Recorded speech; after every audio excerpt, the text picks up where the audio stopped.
PMP day, yeah. PMP day, yeah. I take over now. Run Miss Affair out of the town right now. My golden time now. PMP time this right now. I take over now. Run separation out of the town right now. Tell them we are march out now. Golden a walk out now. We tired of you misleading. We tired of you pretending. We tired of your lockdown thing. We tired of we frustrated. Caesar. You lie. You lie. Watch it. We want a change right now, so you really need to go right now. I take over now. Run Miss Affair out of the town right now. My golden time now. PMP time this right now. I take over now. Run separation out of the town right now. Tell them we are march out now. Hello everybody. Now is the time for be campaigning. No more Kool-Aid champagne thing. When the people's national party win, the green get pale, golden win. We want that change right now. Miss Affair, please take a break right now. Open the light, the new song. Wagwan people. No. I take over now. Run Miss Affair out of the town right now. My golden time now. PMP time this right now. I take Hey then. Run separation out of the town right now. Tell me I'm out now. Golden a walk out now. Alright, welcome everybody. I wanna do open the light, the new song. We'll have to select a new song, Baba, because the people them say it's a copyright violation. For the next song we normally use, the next PNP song, apparently I am violating Petra K's, is such a name? Petra K's copyright. So we have to load a song there. How you doing, Ivan Johnson over there on YouTube? How you doing, Karen Nemad? Good night everybody. As you know, come in and know the drill. Share up the live, tap up the screen. How are you all? Wagwan Junie. What's up, Olga? How is everybody? Just come in, share up the live. Let's get the ball rolling. I give you a little time, you know, I'm gonna build up the numbers them. But when I like the song, I wonder if I like the song. Wagwan Arlene, how are you, comrade? How are you? So we are sharing up the live link. Gonna share up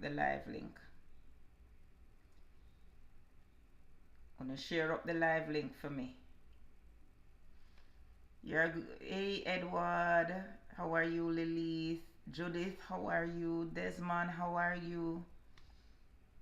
I sound like one of them when my son used to go what name? Nursery. Them have a little song. How here I am. How do you know that little song there? How do you do? Good evening everybody. Natalie, how you do? What's up? I hope everybody's alright. We have a packed program tonight. We're gonna start now. We have a packed program tonight. Tonight we will be speaking with Comrade Dr. DEBORAH HICKLING Gordon. Most of you don't even know who that is. I briefly introduced her to you last night, but Dr. HICKLING Gordon is our shadow minister on culture and the creative industries. So, you know, it is my duty to expose all of the shadow minister them to uno one by one. So that is what I am aiming to do. Me make sure so when I see them, boy, YouTube me try with my lighting and but the lighting poor. I wanted you to see me properly, but the lighting is poor, but we try. Yeah. So Dr. HICKLING Gordon is a well-known cultural expert, and she is our spokesperson, and she will be here to speak to us. She'll be here to speak to us. So yeah, so we are sharing up the link. I'll make sure to share up the link, you know, share up the live. We're almost at 100. Oh, we're at 100. YouTube wanna go on with. What's up with YouTube? Oh, we're growing nicely. Wagwan Megawatt. What's up, Mr. G?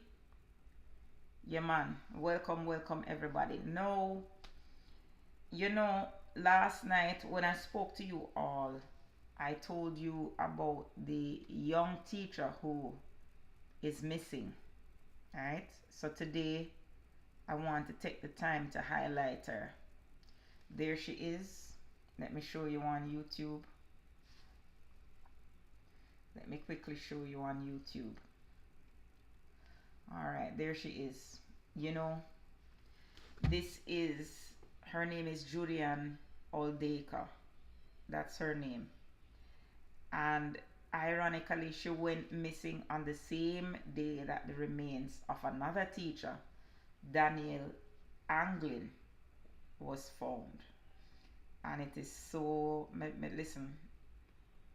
listen to me. We are in a crisis. I don't know if you realize this, but we're in a crisis. Anyway, as you come on the top of the screen, don't make TikTok. Don't make the people them bad me up. On the top up the screen, share up the live, right? It's gonna be a very exciting discussion tonight with Comrade Deborah, right? But in the meantime, we have some serious business to talk about. When we reach Wagwan Nadine, you're getting rain, very good. Boy, I want to give you a joke. As me leave Jamaica, me hear say over there wash way. And me come Florida now, think say it would have cooler up your hot like fire. Play the song again. You want me to play the song again? I can do that. I can do that. Yeah, that's a good idea. Let me play the song again for you. It's coming right up. Here you go. Since you like it.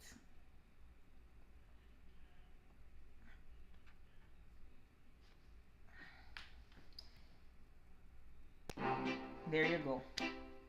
Since you want to hear the song again. You like the song? BMP there. It have a little buzz. BMP there. I take over now. Run me Safira out of the town. Have a little buzz, man. Have a nice little buzz. BMP time this right now. I take over now. Run separation out of the town right now. Yeah, man, have a little buzz. Golden a walk out now. We tired of you misleading. We tired of you pretending. Good evening, pretty Mel. We tired of we Wagwan frustrated. Javidan. You lie. Astu. You lie. Watch. We want to change Big right up now, so yourself. you Benton ready to go Atkins. right now. Big up yourself. Take over now. Juliet. Run Miss Affair out of the town right now. Denise. Holding time now. PMP time. When I this like right this now, one. right now. I take over now. Alright, we'll play the Run song again. separation out of the town right Oh, now. nigga, what is saying? New York was very hot yesterday as well. I hear there's a heat wave. No more Kool-Aid champagne thing when the people's national party. Can't dance again and I'm like, once upon a time we used to could have danced. We want a change right now. Miss Affair, please take a break right now. Jamaica need a better leader right now. No. I take over now. Run Miss Affair. The song about boss man. Diego Wagwan. I think he was trying to call me a while ago. Pick up yourself in a Diego. One day.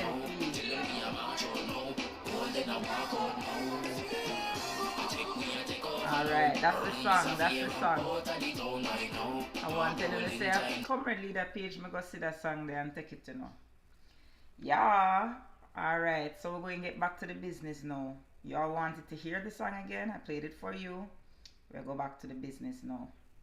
Right? When I hear Oda Rivers call up your name in a parliament today. What is he calling your name saying?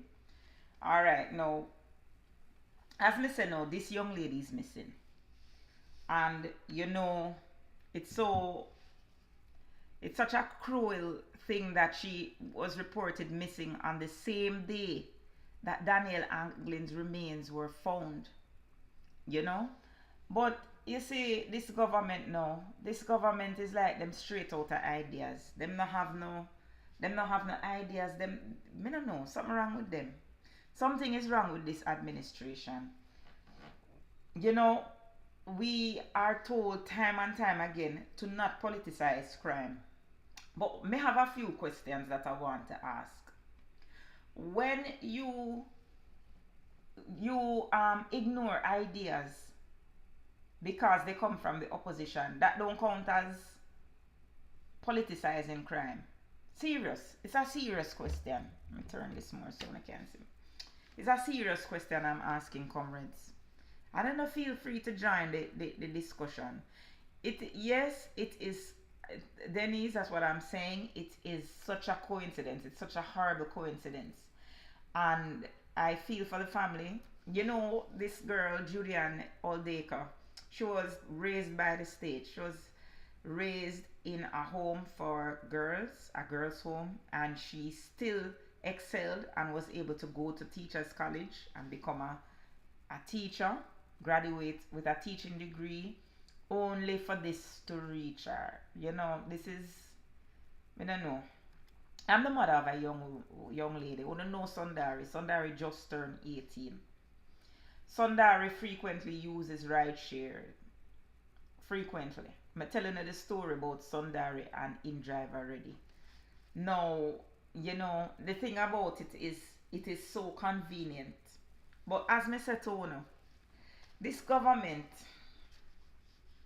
them like knee-jerk reaction. Them love the knee-jerk thing, comrades and friends. You know what I cannot understand for the life of me is when you get good ideas, why do you ignore them to come up with some crappy solutions that don't make sense? I'm going to show you how. You understand? Now, Daryl Vaz in Parliament today decided that the most he could come up with is banning ride sharing. So that is, you have two ride share companies right now, Uber and InDrive. So he feels that a ban on ride sharing right now is the solution. And you know, for the life of me, I cannot understand his logic. I cannot understand it because I'm saying to myself, this is just a knee-jerk reaction. Because at the end of the day, taxi was given the same problem when Jasmine Dean was kidnapped. She wasn't in a ride-sharing company, a ride-sharing vehicle. She was in a regular taxi. What you're going to do? Ban taxi too? Wanna follow in my logic here? Are you all following my logic? Because this, what he's saying, just literally makes no sense. How is that a solution? Wagwan, Winsome and Zenik. Everybody good? Good evening, Winsome. Good evening, my darling. May try understand the lot. I'm trying to understand this logic. This is what may try comprehend.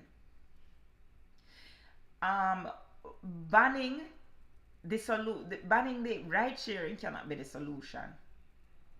First and foremost, I see a lot of people online calling for the sexual offender registry.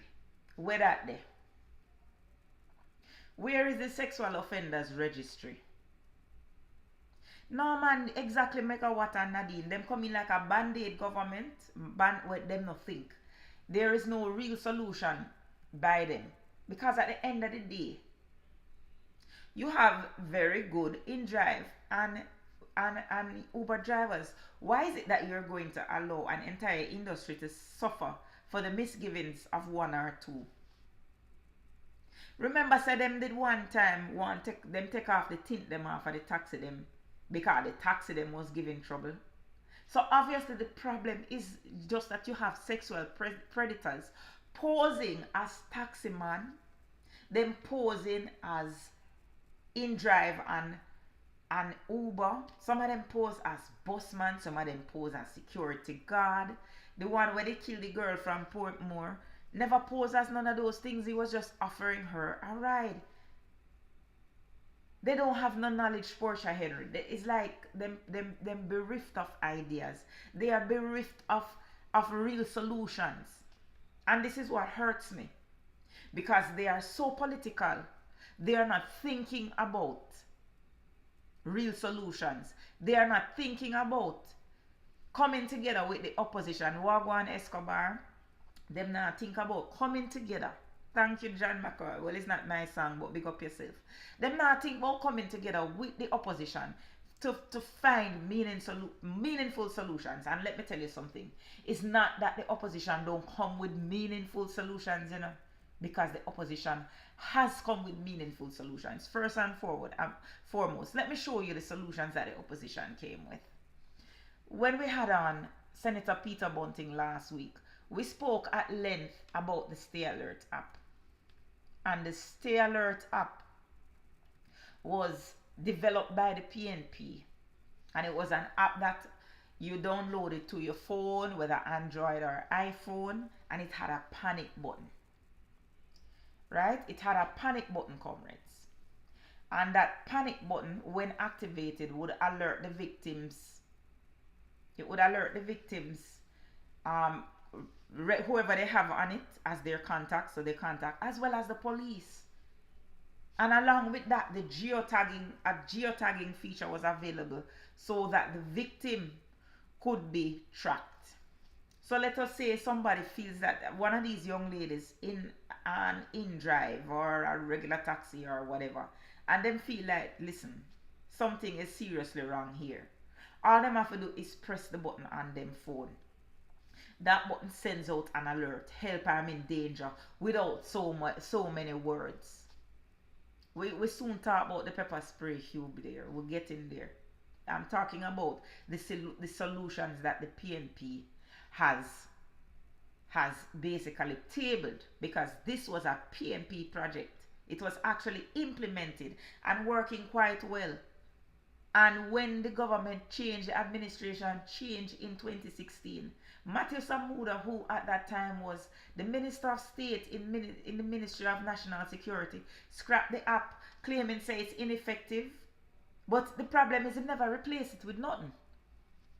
So he called the app ineffective, but he never put nothing there to replace the app. And you follow me?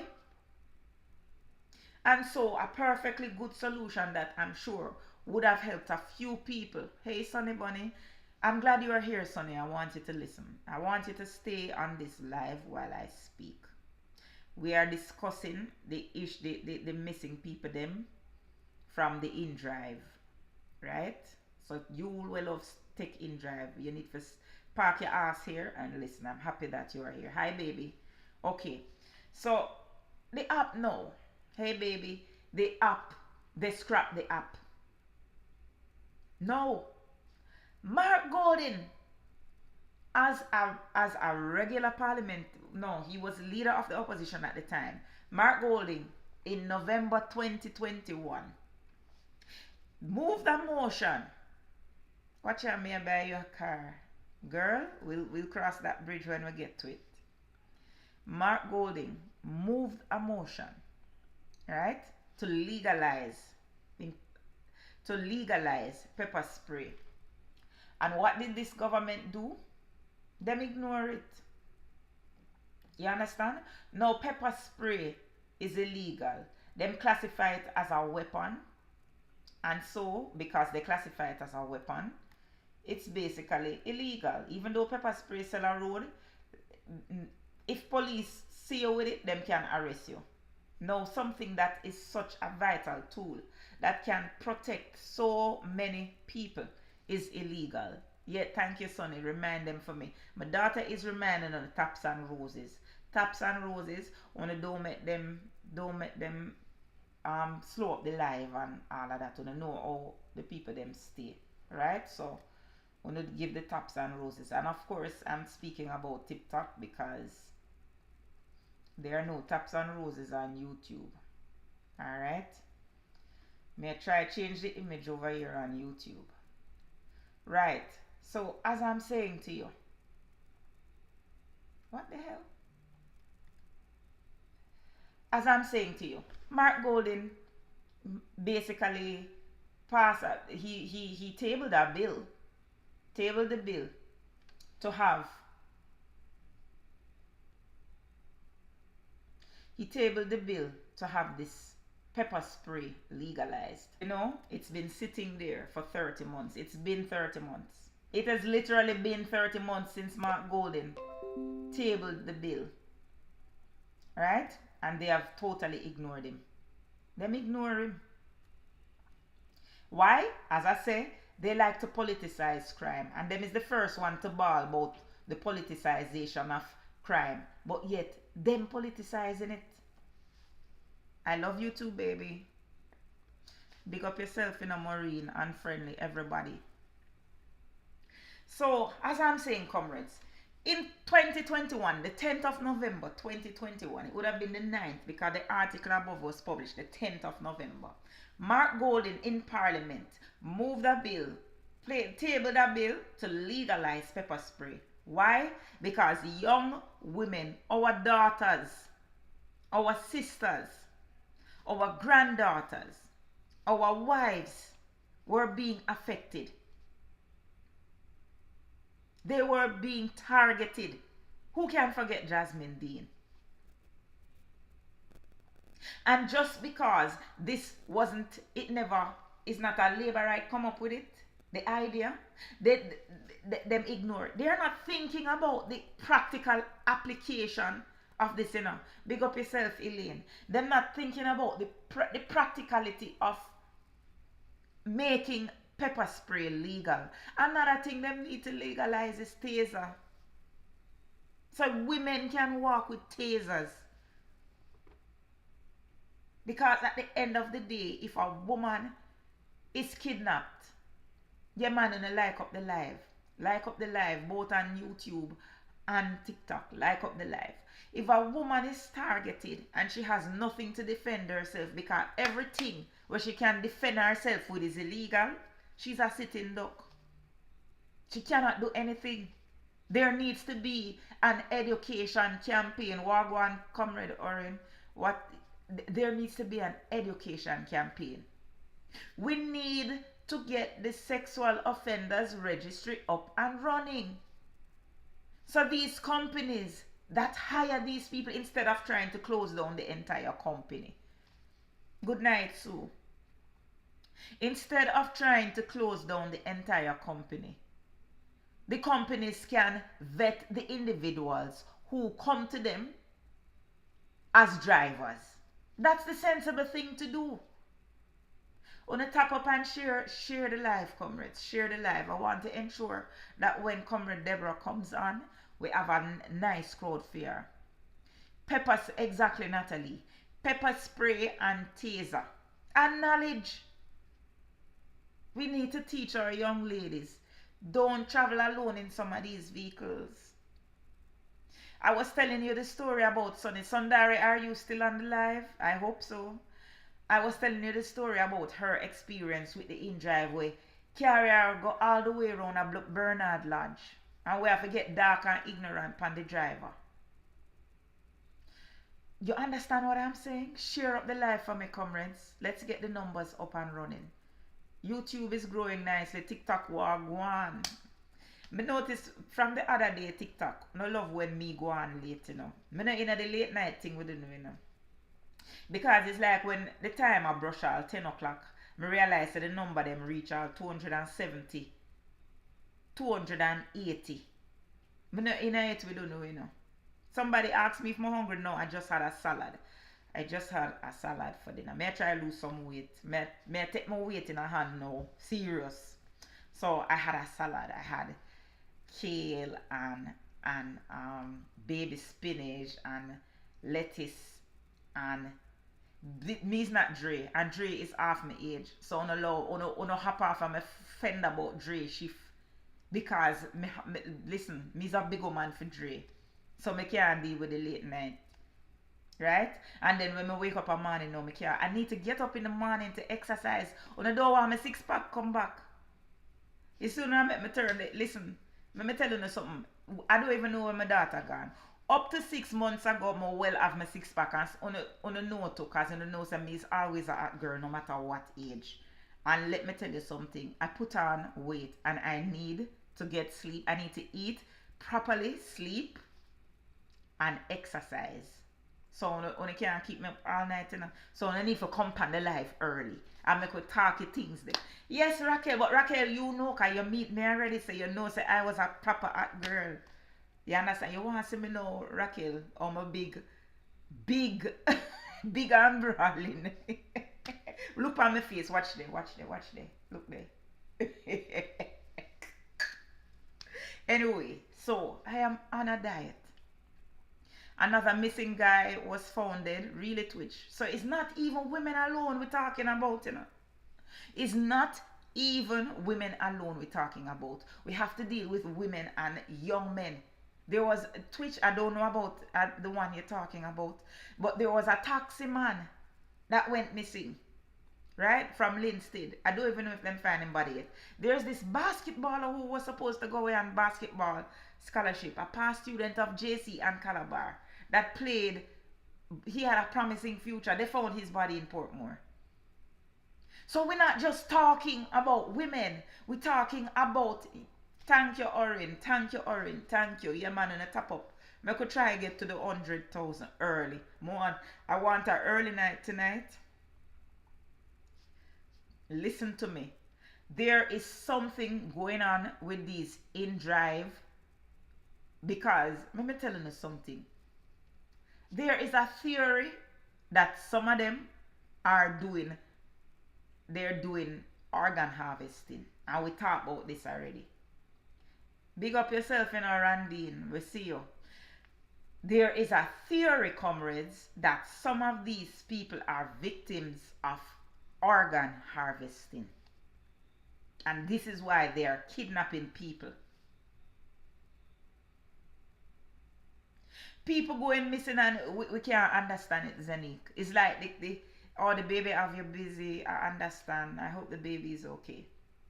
The bottom line is, we're living in some scary time. Exactly, Natalie. We're living in some scary time. Right? We're living in somebody asking if I'm partisan. Yes, O'Neill Dunkley, I'm partisan. So if you don't want to hear a partisan discussion, just scroll. Do this. Look at me. Look at my finger. Do this. Swipe the screen. Swipe, because he's a comrade. And you're going to hear my point of view from a comrade standpoint. I never even go around the thing. I not even hide. I just go tell you plain and straight to me, he's a comrade. So don't waste your time. You understand? Paul Patmore, big up yourself. We're supposed to be having a conversation with Comrade Patmore as well. But in 2 minutes, we have with us, good evening, Comrade Patmore, with us, Comrade Deborah Hickling Gordon. Comrade Dr. Deborah Hickling Gordon, who is our opposition spokesperson on culture and the creative industry. And you know, say I have a special love for the creative industry. As a creative myself, remember also that my daughter is also a creative. Alright? So we're gonna have a discussion with her. Let me make sure say I send her the link so that she can join the live. Alright, we see the live growing nicely. Alright? So I'm telling her to join the live. So once I see her, but we will be featuring Comrade Paul Patmore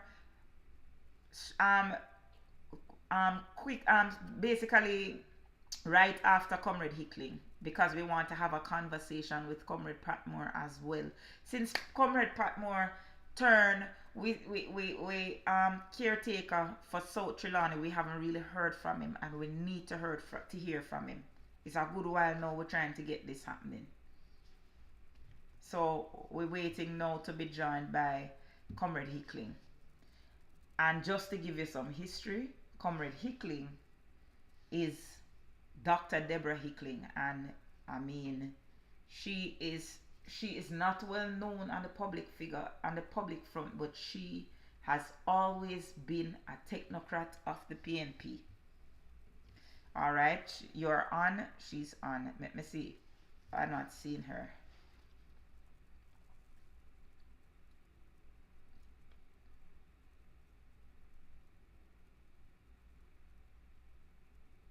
Alright, I tell her to drop a comment so that I can get her in the box. We're trying to encourage our comrade representatives to get used to the TikTok app, you know, because it makes life so much easier.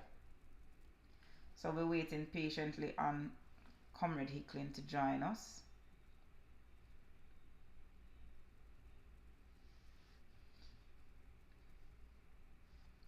Waiting on her. Let me see if I can take her in the box.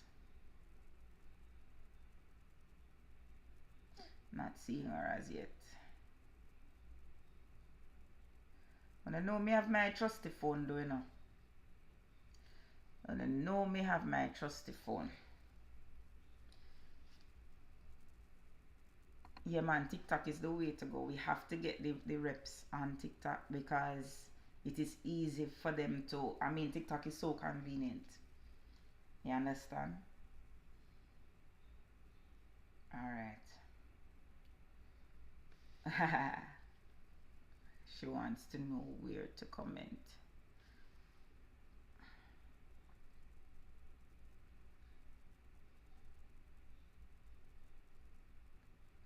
Somebody tag Comrade for me.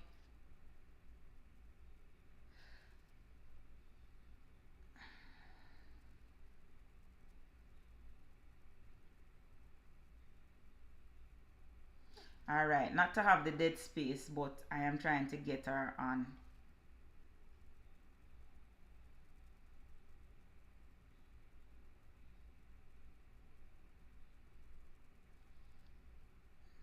Trying to get her on. Wow. She's trying to come on. She's on the live, but she's trying to join in.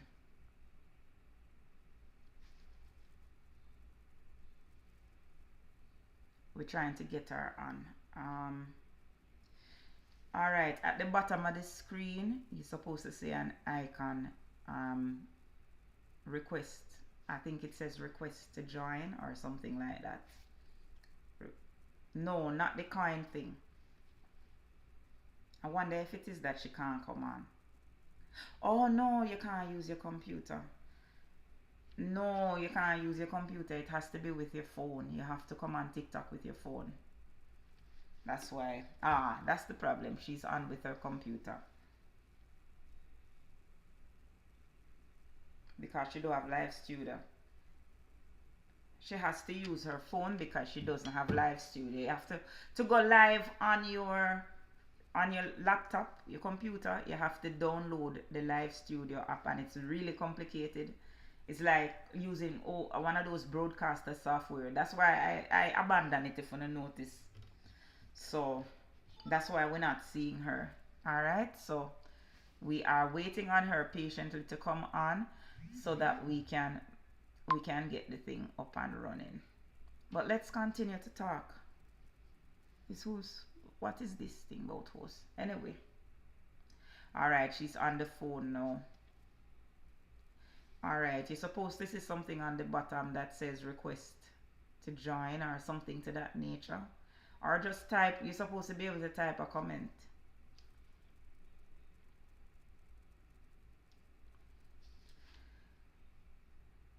Alright, here we go. I'm seeing you now. We're seeing her now.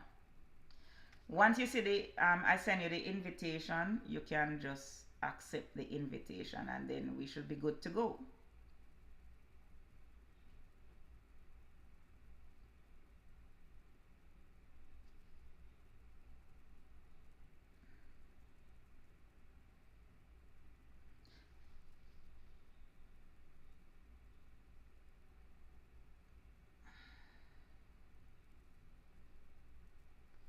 Hey, Patricia Ellis.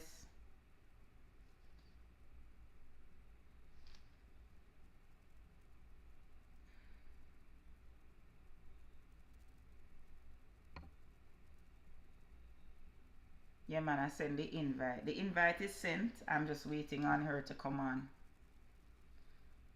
This thing, you know, let me tell you something.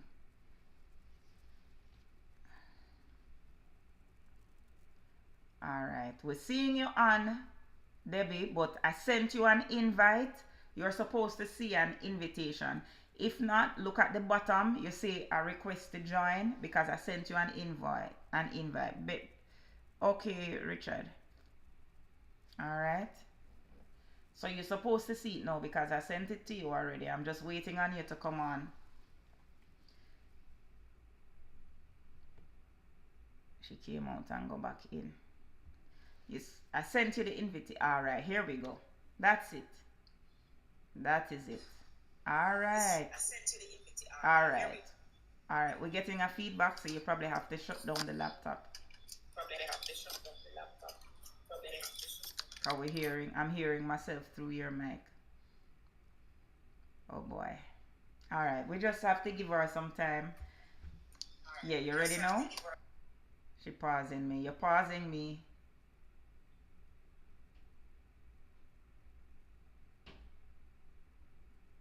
All right, we're getting there. We're getting the hang of it. All right. Yes, you're here now. Welcome to TikTok, Debbie. Okay. I'm still hearing a feedback. So why are you not getting my picture? All right, you need to click on your thing and turn on your. You need to turn on your camera. All right, now. I've turned off the audio on the computer. Right. So turn on your camera now. You can click yourself. You hear me? Yes, I'm hearing you. Click your picture and turn on your camera.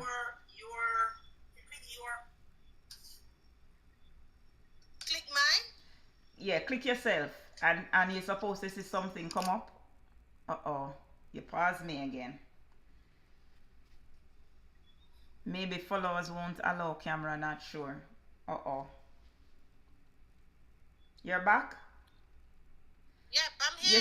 You see mute? You're supposed to see the camera icon as well. Where I see mute. Yep. No camera icon. No camera. Okay, somebody is saying that probably is a microphone, but I don't see the camera icon. Oh, yeah. Oh, all right. So maybe it is that there are not enough followers on your account yet, as somebody is saying to me. But it's all right. We just have to work with what we have. All right. Okay. Yeah. All I'm right. not necessarily a TikToker, but I know. Yeah. Well, that's what we're trying to do. We're trying to help all of you, our representatives, to embrace the technology. That's what we're really trying to do. Yes. All right. So now, while she's on, so she guys follow her. All right. So yes, one of my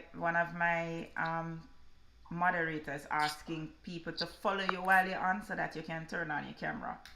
All right, so let me formally introduce you. Now, comrades and viewers, this is Comrade Dr. Deborah HICKLING Gordon, who is our Shadow Minister on Culture and the Creative Industry. And me know say you never hear about this ministry. Well, probably you know Babsy. But the creative industry part of it is something that is new to most of you. Now, Comrade Deborah is a comrade that has been on the ground working forever. She's a comrade that has worked with our previous party leader, Comrade Portia Simpson Miller. I'm correct, right? yes. Right, Comrade Portia Simpson Miller. So she has been a technocrat with the PNP for decades. Welcome, Comrade Dr. Deborah. Welcome. Thank you. Happy to be with you and your fellow TikTokers. All right, and we are also simultaneously live streaming on YouTube. All right, so the YouTube massive is also there. All right, so Comrade Debbie, since them not know you, please, I would love for you to start. We want to start with you giving the comrades a background as to who you are and what it is that, what do you do? Okay. Well, as Kamla said, my name is Deborah HICKLING Gordon. I have been in the cultural and creative industries. This is about my 35th year working in the cultural and creative industries, mostly behind the scenes. I tell everybody that, you know, like in television, you have presenters and you have producers. I've always been the producer. And so I'm the person who kind of gets everything to happen, and then the magic happens on screen and someone else presents it. And so I've worked in television, I've worked in radio, I've worked in the music sector, I've worked in theater, I've worked in public relations, I've worked in advertising, most areas of communication, and I've applied communication to music. So like I've been a music publicist. I've been in the cultural and creative industries forever. In the politics, I worked with Prime Minister Portia Simpson Miller from when she was a minister at Ministry of Labour. I was with her for about 15 years, on and off. I took a couple of breaks to go and study. And I studied cultural and creative industries, so it's something I know in depth. When I was with her at the Ministry of Tourism, former Prime Minister P.J. Patterson created a Ministry of Entertainment, and she gave me the responsibility under Junior Minister Wickham McNeil at the time to be the convener for what was known the Entertainment Advisory Board. And it was then that I started to put the pieces together. People had just started to kind of think of culture and cultural expression as a business, and this is about 2002, 2003, and they had just started to think about it, and PJ Patterson was actually ahead of his time by creating this Ministry of Entertainment. And when I say ahead of his time, it's because the developed countries of the world, like England and so on, were just sorting themselves out, and he kind of jumped on it, and he gave Minister Portia Simpson Miller entertainment, which she in turn kind of deputized Minister Wickham McNeil, and they created this Entertainment Advisory Board, and they brought on all the entertainment people, and I was responsible for coordinating that. So that's where the thing kind of came to me about how important the business of culture and the business of cultural and creative industries was. And so when she went to local government, I actually went up to UWI and did a master's and then a PhD in cultural and creative industries. Mine was the first in cultural and creative industries, like proper, and there've been a couple ever since. So that's me. After I went back to work with Mrs. Simpson Miller when she was Prime Minister, first as her special assistant. So I, kind of was in charge of all of her movements. Every time she moved, I was there with her. We planned where she was going, and there was a whole team of us. But I was they used to call me our handbag. Right. They used to call me Portia handbag. They never know that I know, but that's what they used to call me, Portia's handbag, because wherever she was, I was there, locally or overseas.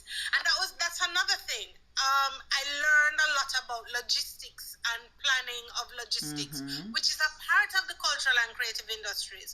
How you get people to move, to ensure all the teams are in place, to ensure that there's welfare for the teams, everybody's taken care of. And like I said, there were a lot of other people on the team who are doing bits and pieces, but in terms of getting former Prime Minister Simpson Miller to move, I was the person who was responsible for that.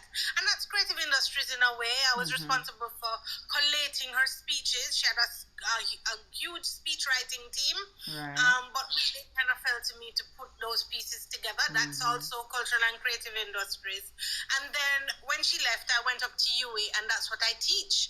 I teach cultural and creative industries at the university. I coordinate the Bachelor of Arts in Cultural and Creative Industries. So I know it I've worked in the cultural and creative industries. I've developed policy in the cultural and creative industries, and now I teach cultural and creative industries. But what is also important is that it's about bringing a new and fresh look to what cultural and creative industries is in Jamaica, because what has happened, we have gotten stuck in a rut with this thing that we call entertainment, and we have to look at it differently. So that's why I'm here, Kamla, to kind of let's see if we can talk through some of those issues, because there are a lot of them. And current leader Mark Golding, we had a couple of discussions. I showed him some of the work I was doing, some of the research that I've done, and he said, okay, let's give this a try, and here I am. Excellent, excellent. And I have a particular interest in the creative industry as a past student of Edna Manley College. And as you know, my daughter is also a student at I've Edna seen Manley. her perform. Yes, yes, you have. I know you have. All right. So culture, is kind of my thing. So talk to me now about Jamaica as that cultural and creative powerhouse, because we know that that basically our music, our culture has put us on the map, and Jamaica packs such a big punch for such a tiny dot on the globe. Yeah, the recent Bob Marley biopic really reminded us of exactly how powerful we are in the world of culture and creative activity, cultural expression. And you see, because it crossed the areas of music and film, Right. and because it was shot here and it was a story about here, it made it very clear to us. It reminded us of how important it is. And Jamaica has always been a powerhouse in cultural and creative industries, not only in the business of cultural and creative industries, but also in the messages that we have sent to the world. We have inspired the world, inspired movements around the world, and through just the things that we sing, the plays that we've written, the performers that we've produced, and we continue to do that. Even as now we're having this discussion about Afro beats and reggaeton and so on. It's very clear that comes from the core of our own dance hall.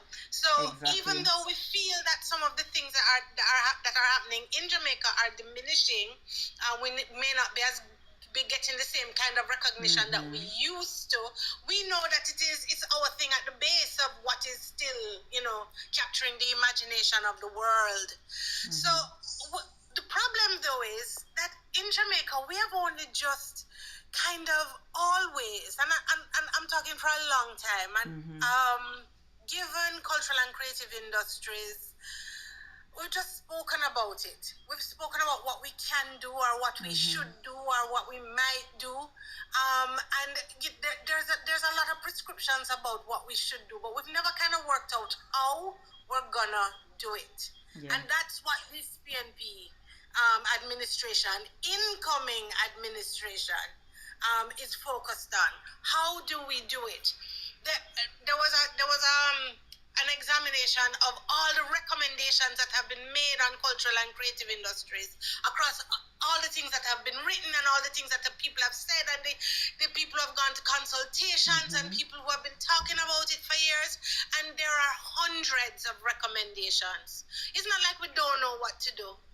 It's not like we don't have the ideas about what to do. But why is it we cannot put together a structured plan and proposal and process and policy to get these things done? And when we say what these things are, those things that can make the thousands of people who work in culture and creativity in Jamaica and the rest of the Caribbean, to make them thrive. Indeed. Kamala, if I were to tell you that 50% of our creative practitioners are among the working poor, would you believe me? Of course. Yeah. Can I tell you, can I share a story with you? Sure. I was a very talented dancer growing up. Started ballet at 3 years old, showed immense and natural talent for dancing. And I wanted to pursue a career in dancing. My parents wouldn't have it. Them tell me, you're mad? Go on a university. Go and go to this. Listen, I was discouraged because my father said, me go starve if me decide say I'm going to rely on dancing. Which is still the case. Yeah. Many people are told that it's too risky. Yes. There's no future. That's right. What you going to do with that? I'm not going to feed you up when you come back home and you can't find no work. That's exactly what my parents said to me. That if I wanted to earn, I couldn't stay in Jamaica. I would have to go abroad to work. But the truth about it is the numbers show us that some of that is true. So what we have to do is we have to change that narrative. Not only change the narrative, but change what we call the circumstances within which our cultural and creative industries exist. We have to create what we call an enabling environment. When we talk about an enabling environment, we have to find practical ways to find financing for our cultural and creative practitioners, to ensure that they're properly trained, right, to ensure that their intellectual property is rationalized. Right. So, one of the things that I really find interesting about the cultural and creative industry is that it is one of the few sectors in which you can take an idea or set of ideas and turn them literally into gold. Because once you have those ideas and you sort them through and you protect them through intellectual property and copyright and so on, they'll always be generating revenue. So for example, you're a writer and you write a book, or you are a dancer and you do a piece of choreography, or you create you write a play, right? You ensure that you register and own that copyright, Indeed. Right? The intellectual property, and that thing will feed you forever. Amen. You'll always be earning royalty. But look at you guys as TikTokers. There's the new platformization. These new platforms that have emerged. People who are making money from the intellectual property. Every time somebody click on your thing, even though right? TikTok or to click Jamaica, on the other influencers, they are making money. Yeah. Indeed. So this is what we talk about when we talk about sustainable. Yeah. When we talk about sustainable industries, that's what this is. One idea continues to regenerate revenue for people once they have properly protected it. But that's the thing. We have to have programs that literally walk people through the process of protecting their intellectual property. Yeah, these are some of the practical things that we have to do. Another thing is there's a problem with money. Cultural and creative practitioners cannot get money. Why? Because they say that cultural and creative practitioners are unbankable. What? That just simply means that just simply mean that the banks are not taking a risk on us. Yes. Because our jobs are we have jobs that are transient, so we don't have a 9 to 5, right? We work from gig to gig. So you might get a job now and it lasts 2 months, and then one lasts 3 months. You might get 3 jobs for the year, but they want their money every month. You take a mortgage. Yeah, they want their money paid every single month on time. And sometimes you don't work in that kind of way. You might make a big money for Sunsplash or Steam, right? And then you don't make any money for the next 3 months because you don't get a proper job, or the people who you are hiring you won't pay you. That's another issue. 3 months, 6 months, cultural and creative practitioners are not getting paid. Yeah? Yeah. So there's so many things that we need to look at in terms of the development of cultural and creative industries and the creation of what we call this enabling environment. How do you tie that into what this new phenomenon that they're talking about all over called the orange economy? Yes, okay. So there are many different names for this thing that we call the cultural and creative industries. The orange economy really focuses on issues to do with intellectual property-based products and services that are cultural and creative in nature. Now, there's a lot of confusion in terms of the names and definitions. There's also a lot of confusion in terms of what is included in the cultural and creative industry. So some countries include sports. Some countries include innovation. Some countries include digital. So some countries include things like software development. I hear you talking about apps and so on. Some countries include information and broadcasting. Our party leader, Mark Golding has decided that what he was going to do is that he broke the area up into a number of different areas. They're really all a part of the cultural economy, right. but he broke them up so that they can have specialist focus on these areas. So Wavell, who knows sports better than Wavell? Nobody. Who know innovation better than Andre? Exactly. Right? Who can get into community tourism better than Janice? That's right? Who understand those things? So by breaking it up, and we have specialist examination of the various areas, he has actually done something that is really very novel. And is really very forward thinking, and he called it sustainable economic growth. Now, that's another thing. We talk about cultural and creative industries all the time, but this government in particular has never included it as central to our economic growth plans as a country. They've totally sidelined it. Absolutely sidelined it, right? Except for some people. There's some people who get will always get a bribe. Indeed. So and that's an important thing, when we talk about this thing about economic growth. So Julian speaks about the issue of a low growth economy, low tech economy, growth, low productivity, low wage, right? Cultural and creative industries in all its forms, yeah.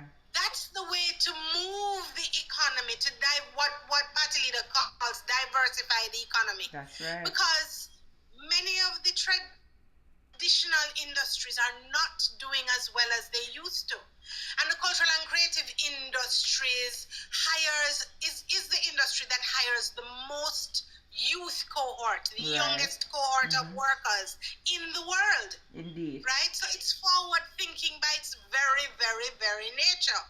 Right? It's technology driven by its very nature. And because now your intellectual property really generates value, you're always going to be earning from it as long as you're marketing it properly. Then you're moving now towards a higher wage economy. So cultural and creative industries in all its forms, as I said, is part of that diversification of the economy that party leader speaks about. Indeed. All right. So tell me about the focal points. Now, your focal points as the shadow minister. The two focal points that you have. All right. So we have two focal points: culture and creative industries. So culture is really about who we are as a people. Right. Yeah. How we behave, things like our values and attitudes, what we believe in, what we want our Jamaica to be. It's about our identity. And that's a huge part of our cultural expression. So our expression comes out of our culture, and that's why we say that our performers represent the things that are happening in the country at any given time. You're tripping out. You're tripping out and in. You're tripping out and in. I don't know if you're in an area. Are you hearing me now? Yes, it's better. Better now? Right. Okay. Creative industries now it's about about bringing creativity into the economy. Bringing the process of the creation of goods and products, music, art, plays, software in some cases, toys and games in some cases, all of those things, and creating businesses from them, creating an environment in which people can monetize and create value. Now, value is not always money, right? So you can create different forms of value. So you can use like the cultural and creative industries to solve problems. You can solve problems in crime using the cultural and creative industries.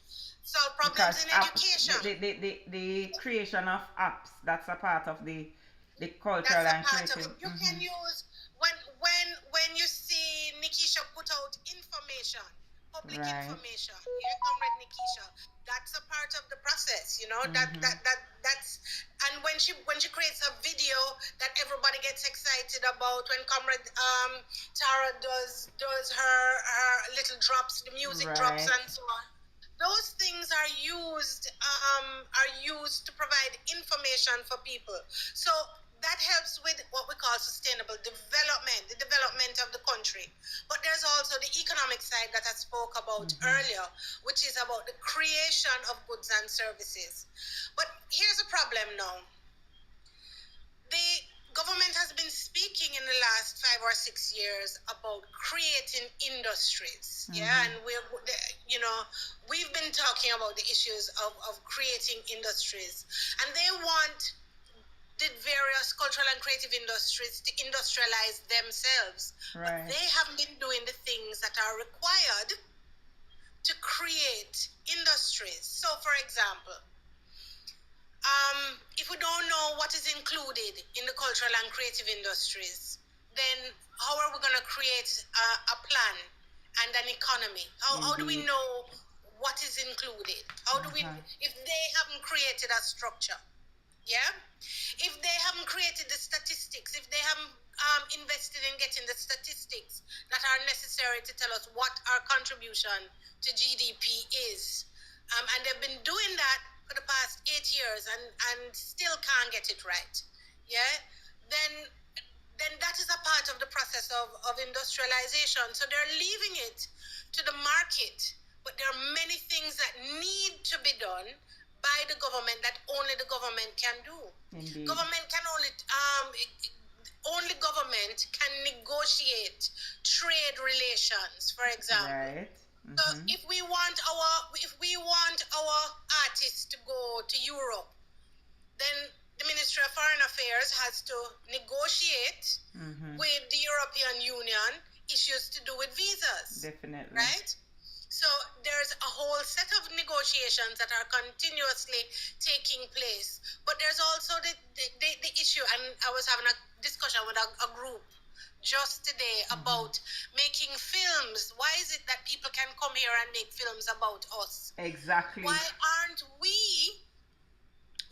we putting some of the rules in place to ensure that whatever films are made about us, you have to have a Jamaican director, or you have to have a Jamaican something, right? That's a very touchy subject for a lot of us. It is a very touchy subject. You know, we just had the Bob Marley movie, and God bless how many Jamaicans were in a movie about Bob Marley. The lead actor wasn't Jamaican, and Bob Marley is a Jamaican. You know, I found that so strange.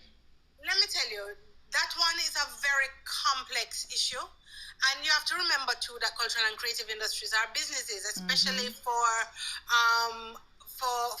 developed countries. Right. Yeah, they are into the business of business, and so they won't take the kind of risks that are going to create problems for their for the products that they are producing. We now need to place greater emphasis on the production of our own films. I'm glad you brought that up too, because we see, I'm an avid Netflix watcher, and I realized that the US is no longer the hub of filmmaking. No, they lost that title about 10 years ago. Right. So I'm saying to myself, the world has moved away from US. A matter of fact, to me, it seems that South Korea makes more movies than the USA now. Absolutely. Not to mention Nigeria. Everywhere, Spain, the whole of Europe, everybody is taking a bite out of the apple. We who have so many creatives here, our creatives are, on top notch. Yeah. Even our actors. Yeah. Why is it that we aren't taking a chunk out of it? We have some good directors. Look at Storm Salter, for instance. Where is our piece? Well, that's a question question that has been asked for a long time, and that is why the enabling environment is important. We have to create the environment in which cultural and creative practitioners can thrive. So, for example, we need to provide the means by which they can distribute their products and services. 1 second, Comrade So you make the Deborah. film? 1 Where second, put it? Comrade Deborah. Comrades, the live just got flagged for inactivity. That means someone now work with me at all. Someone know what to do. Because they're saying I just had to verify the live. Alright? So that means you know now engage with me. Alright, continue, Comrade Debbie. Yeah, so talking about films, we need to find places where people can distribute their films. They make the Right. film where they're gonna put it. You know, a lot of people are now turning to social media to try to monetize. At Right, last, there is somewhere where they exactly. can put it, but there's a whole film model that we have to kind of engage with. Right. That is not on social media. We need to be able to find a way to make those things happen. Music as well. People need studios. They need venues. They need, you know, there's a whole range. Say again? I was just reiterating the They need venues. what? I was reiterating your point Yes. about the venues. Yeah. Yeah. In particular, we need venues. We need to fix the venues we have. Mm-hmm. We need to create. You're patching But in then and there's- out. then You're there's patching the in and issue out. of- You're coming in and out like you're. I'm not sure what happened. Okay, you have like low signal. I'm seeing a low signal sign. I don't know if you go ahead now. Go ahead. No, I have full bars though. Okay, go ahead. Yeah. Then there's entertainment in communities. Mm-hmm. You know, we need to be facilitating those things like the individuals can be making more money. In those. We have to look at what is called the night noises Yes. law. Mm-hmm. We have to,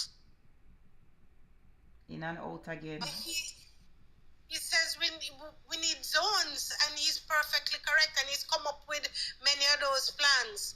So Right. those plans exist. Mm-hmm. We just now need a dedicated team to implement those things that are going to make lives better for cultural and creative practitioners.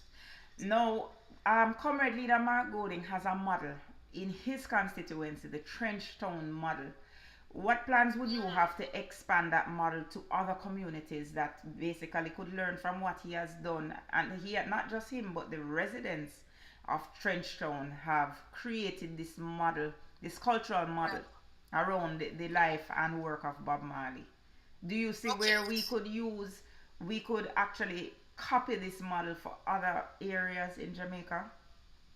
I think we can adopt and adapt the model because every community is different, right? Indeed. But every community has something about which they are known. Yeah. Most communities, whether it is a Kumina band, whether it's a Doppy band, whether it is, you know, whether it's art, there's some communities that are known for like crochet and embroidery, right? So essentially what we need to have is we need to look at organizations like JCDC, and we need to expand the mandates, match them up with SDC, get them into the communities again, and get that economic activity happening around culture. Janice talks about cultural tourism and community tourism, about getting the activities, getting the tourists to come into the communities in the same way that they did for the Calabash Festival. Yes. I remember Calabash in the first year, there were maybe 100 people there, right? And now you don't have hands to feed people at Calabash and stories to tell them they can't get enough, right? So we need to be able to do like what Treasure Beach did, identify the things that that can become festivals. You know, I remember when I was at the Ministry of Tourism, they created a model around festivals. So I don't know if you remember, there was a time when there was a yam festival, a jerk Yes, festival, yes, a yes, spring yes. festival, any kind of festival that Whole you heap of could different find. festival. There were all these festivals, and that is the way in which you build commute. So the musicians from there, the sound systems from there were getting work. The people who were making the food, the performers from down there, the costume makers, everybody in the value chain was Right. getting some work. So it's really about kind of energizing the communities about around their cultural products and services, in the way that party leader has used the trench town model to energize his constituency in that way, whether it's sport. I mean, can you imagine you go into Usain Bolt's Community. constituency? Yes, in Trelawney. Yeah, you can create a Usain Bolt museum Yeah. in Trelawney, right? And the That Maroons alone- have done something similar in a compound. Absolutely, but it's about not making it an arbitrary process. So it's not something that with the one-off and so on, but facilitating through our institutions the growth and development of these programs and projects. So essentially, we have decided that we want to do things differently. We want to move things from analog into digital for the Yes. cultural and creative industries, right? We're moving from 2G to 5G, Indeed. right? So we want to build on the greatness of the Jamaican people, right? We want to ensure that they have global reach. Kamla, every October, November, December, you see these art fairs popping up, right? Yes. All over Ligani Art Festival. Right. Up by Hope No. Gardens. Yes. Now, one of the things that really irks me about that, right? It's good because individuals are able to make their sales. But let me tell you what's the problem with that. When you talk about a market for the art sector, you're talking about a table at Devon House or a Yes. table at a fair once per week. That cannot be good enough.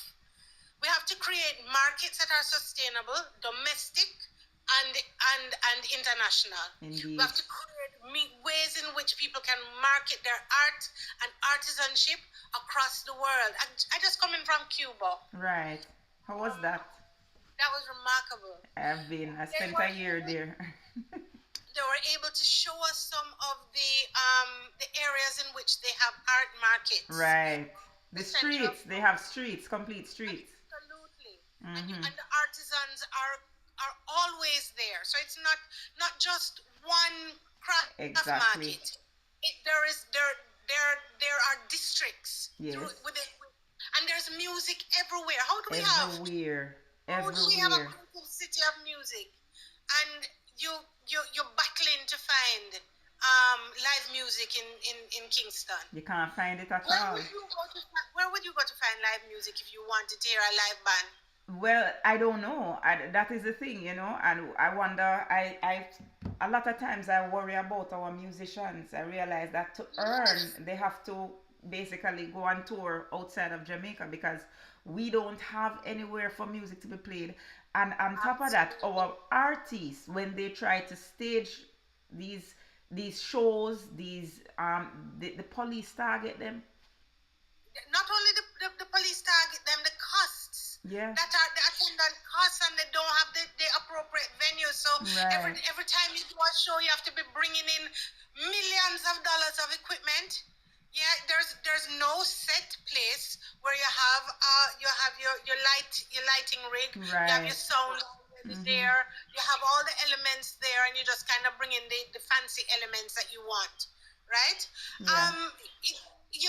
The cost to do that doesn't make it sustainable or inclusive. So there are Right. some people who have money who can do it, and some people who are doing the big parties and Like have the made. Sound Fest.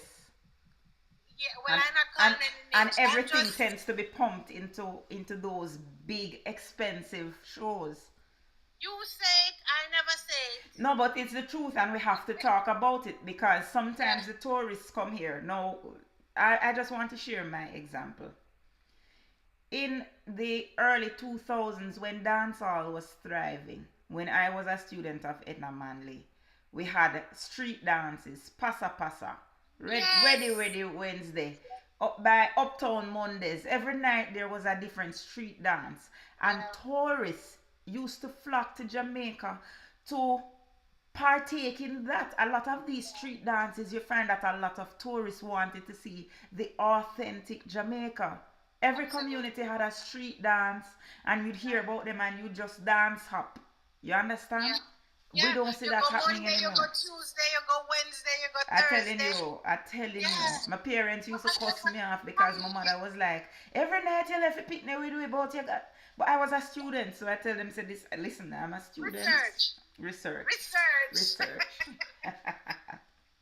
Yeah, and there's a combination of factors that has kind of prevented that from happening. There's a Mm-hmm. cost, and we can't discount COVID.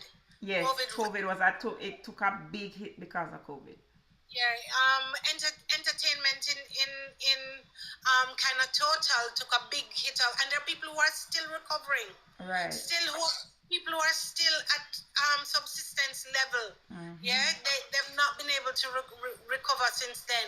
And then there's the crime and violence issues, Yeah. You kind of wonder when there's going to be a drive-by, or, you Exactly. don't want to be out there, Mm-hmm. it, it's problematic. So there are a lot of issues that are troubling the entertainment space, the cultural and creative space. And some of them were not at the level of government. It's like we're turning a blind eye to them. Like we kind of, we know they're there, and, we know something needs to be done about it, but we're not taking the bull by the horns to sort through some of those things. We want to take some of those kind of we want to look at the elephants in the room.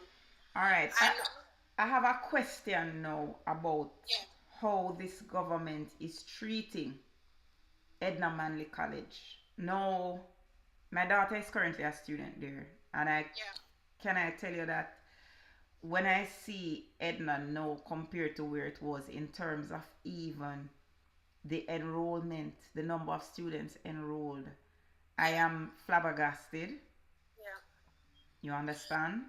yeah. I want to know if it's a situation where we are not doing enough to encourage Jamaican or young Jamaicans into the creative arts. All right. So it starts a little before Edna. Mm-hmm.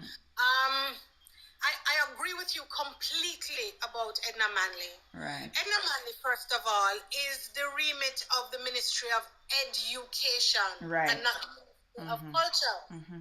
Which is So crazy. That's in crazy. and of itself is an issue, Yes. right? So, and if there was and it also goes to issues of the STEM and STEAM Right. issue. So what we need to do is really have culture and entertainment as subject areas right from early childhood. We need to be starting with music appreciation, dance appreciation, people who Exactly. understand different types of music, people who are understanding different types of dancing, who who are introduced to art at the level of early childhood. They need to matriculate into primary school and prep school, and there now is where JCDC needs to become much more Indeed. robust. Yeah. They need, and JCDC really needs to be. It needs to be. It needs to be resourced. Indeed. It needs to get the resources it needs in order to broaden its reach. Those students now will matriculate into high school, and there needs to be a really robust program, STEAM program, from first right through to fifth or sixth form, depending on the choices of the student, so that by then you already have a student that is that understands the rudiments of music, dance, theater, and how the technology integrates into all of that. So by the time they get to Edna, it's not something that is reasonably new to them. Exactly.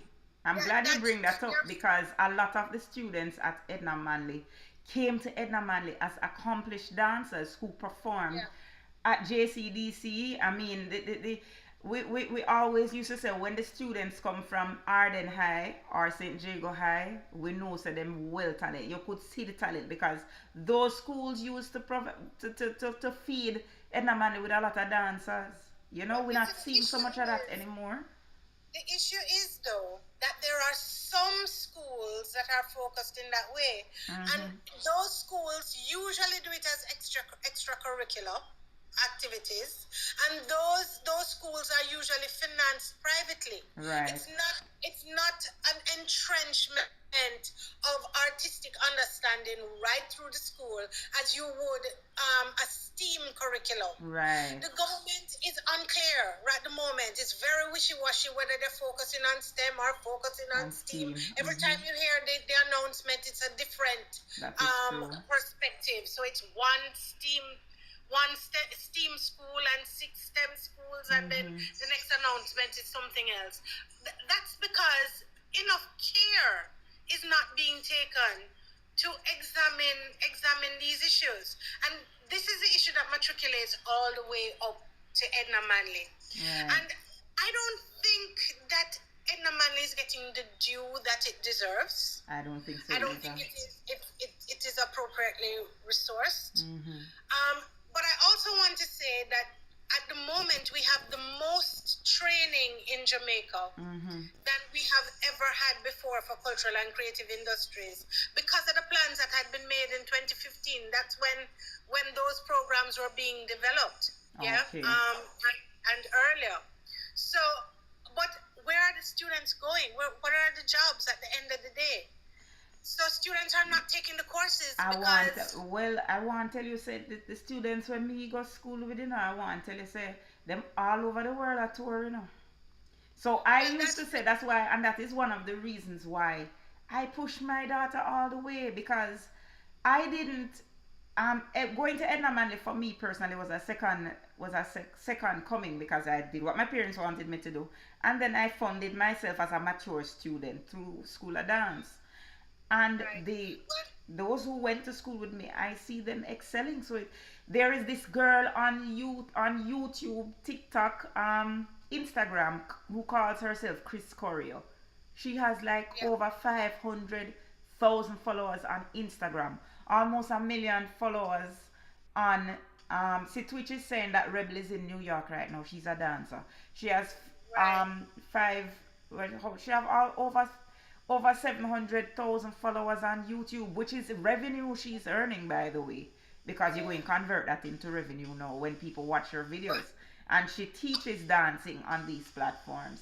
She was at Edna Manley with me, and I will go a step further and say to you that I encouraged her. She was interested in physiotherapy, went on to do physiotherapy, graduated with a second degree in physiotherapy, and she is still creating, still dancing, still traveling the world as a dancer and making a ton load of money. So it's not the same anymore. I mean, dancers, when you see these dancers nowadays, them all over the place making money. Not just dancers either. It's just Jamaica is the problem. Those are the opportunities that are available, and they're available overseas. And a lot of people say you really have to leave Jamaica in order to make it. Yes, and you have to go one tour of the issues somewhere. they have at Edna, one of the issues that they have at Edna is that the students who are not able to make it through their program are going away to tour in the middle of the program, so they're leaving their education because the money is calling them to either dance or sing or whatever They have to make ends meet, yeah. And the school fee expensive, you know. I'm not hearing you, so Debbie. we have to create Go ahead. It comes back to that thing that we call the enabling environment. Right. We have to create an environment right here in Jamaica in which cultural and creative practitioners can thrive. I have one more bugbear that I think is really important to Kamala that we look at. we're going through a process of that we call now digitalization. Right. Everything is digital, right? Mm-hmm. And there's a lot of money to facilitate the process of digitalization, putting things on platforms, making sure that the technology is integrated into all of our programs. Mm-hmm. But the focus and the resources are being put into the digital, but they are not being put into the creative side. So, for example, if you build an app, somebody have to design the app. Yes. If you do animation, somebody have to create the music, right? If you, whatever it is that you create, if it's AI, AI requires content. AI Indeed. is generated by the creation of content. Exactly. So if you are investing in the digital economy and not investing in the cultural economy, then you're literally shooting yourself in the foot. Because the raw materials for the digital economy come from the cultural economy. Amen. And so you can't just be focusing on the digital and ignoring the cultural and creative industries that are facilitating and generating material for the digital economy. It just doesn't make any sense. So that's another thing that we have to look at. What about subsidizing the cost of education at Edna Manley though? That is something that we seriously need to look at, because let me tell you, the school fee not pretty. It's more expensive to go to Edna Manley than most and complete a degree than most other colleges or universities. We're looking at upwards of $500,000 a year. We're looking at upwards of $500,000 a year for tuition. I am not making any promise that I have to go to Mr. Julian Robinson or so to try to defend without his knowing. These are all great ideas. We need to be. We're in the process now of bringing all the ideas into the pot, and these are discussions that have to be had at the level of the shadow cabinet, right? So things like subsidies and incentives and so on are usually those decisions that are made by a ministry of finance. Right. So it has to go into the pot, you know, in that sort of way. But certainly we're taking everything on board. Because that discourages enrollment as well. You know? Yeah. When people realize that it's cheaper to go to a UTech and do a degree in marketing for less than $200,000 versus going to Edna Manley and spending upwards of $500,000 to do a degree in dance. And I mean, this is a 4-year degree, whereas most degrees by UTech or US 3 years. The Edna Manley programs are 4 years each. Another thing that is possible, I understand that there is a program that's being developed by the Ministry of Tourism, and this is another thing, the fragmentation of the cultural and creative policy, to create training for cultural and creative practitioners for the tourism industry. You already have an entire school. Right. Yeah. Why not create a curriculum and use those resources? Use the tech resources to bolster Edna Manley. Introduce those programs there. If you want to bring on some of the teachers who understand cabaret and so on and so forth in a different sort of way, then bring them there. And that way you bolster the arts institution, and you also provide the human resource for the tourism sector that is necessary. I'm glad you brought up the cabaret, because this is something that is very, very, I'm happy you brought that up. Now, having spoken to Comrade Alun Asamba and Comrade Dr. Ryan Simpson about the fact that Jamaican hotels are importing performers to perform at these hotels, I want to know now what a PNP government would do to address this. We have so many hotels. We see the ministry spending so much money to build more and more hotels, more and more rooms, and yet these hotels are not utilizing the local talent, you know, which would be an avenue for a lot of creatives who don't want to go overseas.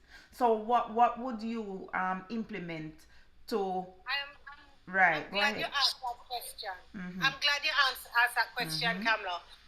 In 2014, we started an entity called the National Cultural and Creative Industries Right. Commission. It was chaired by Prime Minister Portia Simpson Miller, and that was one of the issues that Yes. came to the commission. It is a very complicated issue. So when it came to the commission, we went to the Ministry of Labor and we said to them, why are we giving these people work permits? Exactly. Right? When we have people here who require those jobs and can do those jobs. Ministry of Labor came back to us and said, well, it's not really a work permit issue.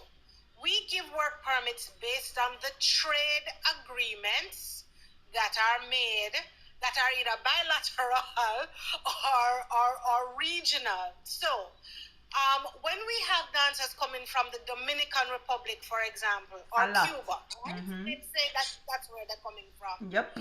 They are a part of CARIFORUM. And the agreement with CARIFORUM is that we have a reciprocal agreement, which means it works on both sides. So are Jamaican dancers going to these? I don't see Jamaican dancers going to these places to dance. But that's because we are not marketing ourselves to go there. They are marketing themselves and creating organizations to come here.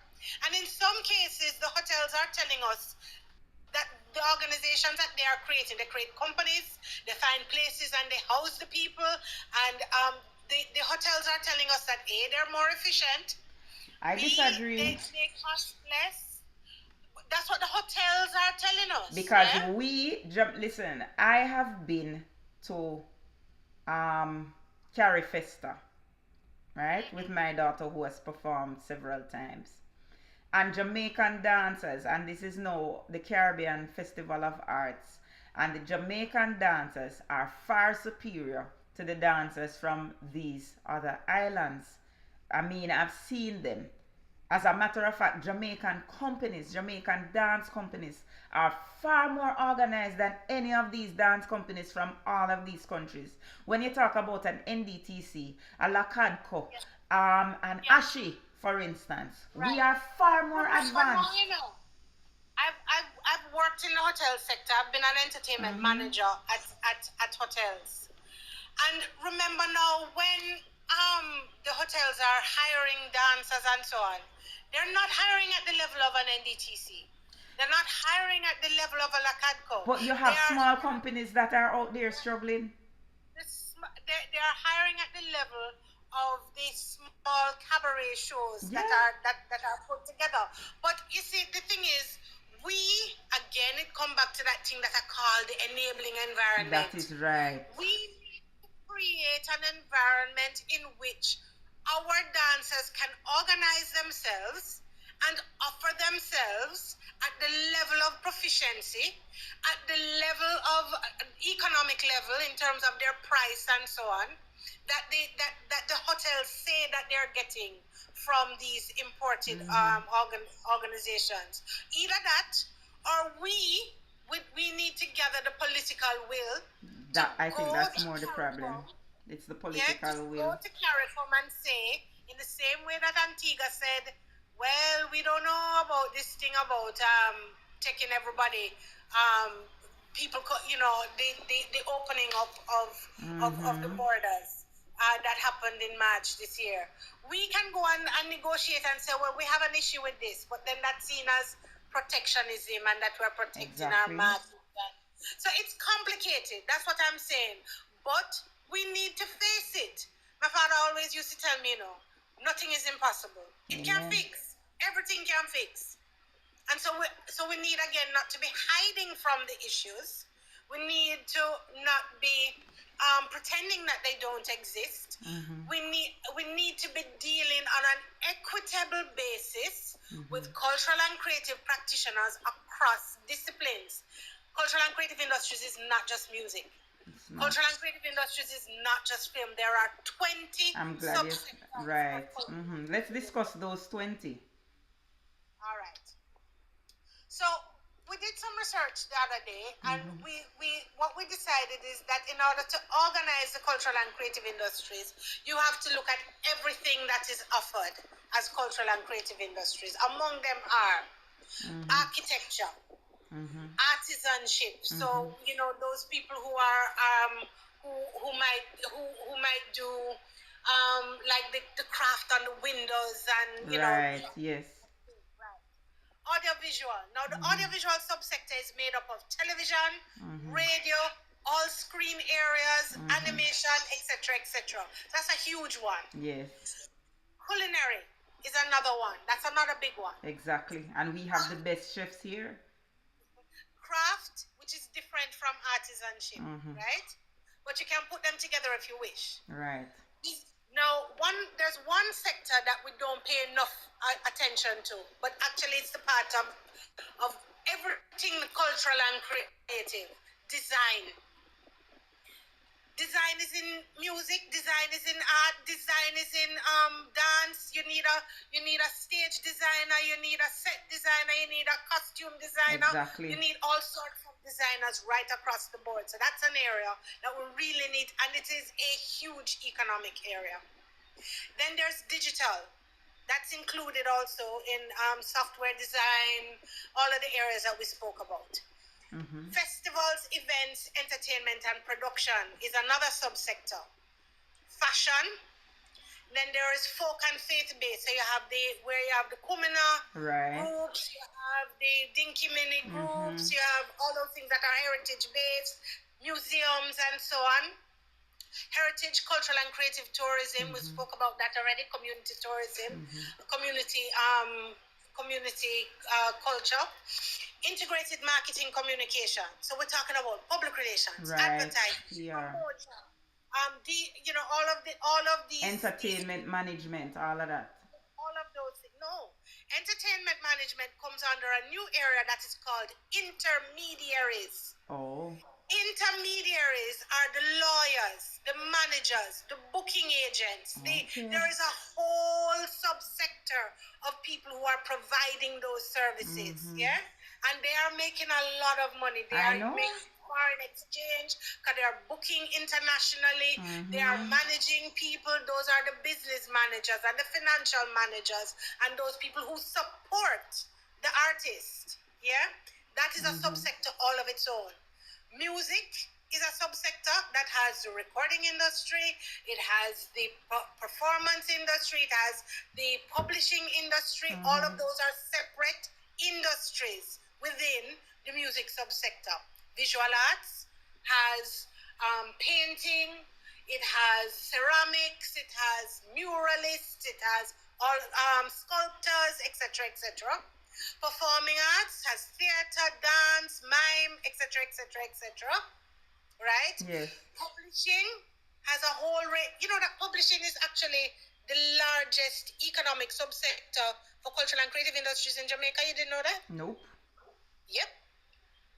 And that is because you can count it. Interesting. Every book that is produced has what you call an ISBN number. Yes. Right? And every book has to be registered with that ISBN number. So you have, in order to determine the number of books that have been produced from Jamaica, they're all coded. You can identify by the ISBN number exactly how many books have been published, and that way you can count it. One of the major problems we have is that we cannot count the outputs of our cultural and creative industries. People have to make music across the country.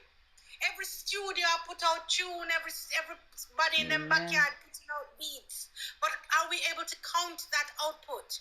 No. And if we can't count it, how are we going to value it? How are we going to value it, exactly. And if we can't value it, then how are we going to determine the contribution to GDP? So there needs to be an examination about, and there are long stories about some of the things that are happening in government over some of these areas, but we don't have a time tonight, honestly, right? Then there's education, training, research, and innovation. That's a huge area in cultural and creative industries. A lot of money is being spent in research and innovation for cultural and creative industries globally that we need to tap into. But our government needs to create a research environment. They need to say, these are the things that we need to find out, right? What's the contribution to GDP? What are the, the mapping. Who are the people? Where are they? What are they doing? Yeah? What are they creating? What are they making? That's all research based. And there's a lot of money in cultural and creative industries research. Sport is the next subsector. Broadcasting rights. Look at what's happening in Barbados. Oh God, when you look at Barbados, your heart hurts you. Do you see what they've done with their stadium? No, what did they do? I haven't been following that. They have renovated the stadium. They have cricket World Cup World going Cup. on there. Yeah, and you know, just the broadcast, the broadcast platform. When you get those beauty shots of Barbados, you can't pay for that. Yes. Right. And we missed out on our opportunities, so I'm still caught up about that. We won't go there, right? Yeah. So, but essentially, the value added to sport, the merchandising, just the number of people who are working in that sector, all of that is seen. Sport in some countries is known as physical culture. Right. It's a part of the cultural economy. Yeah. Again, as we spoke a little bit about how party leader Golding has kind of split it up.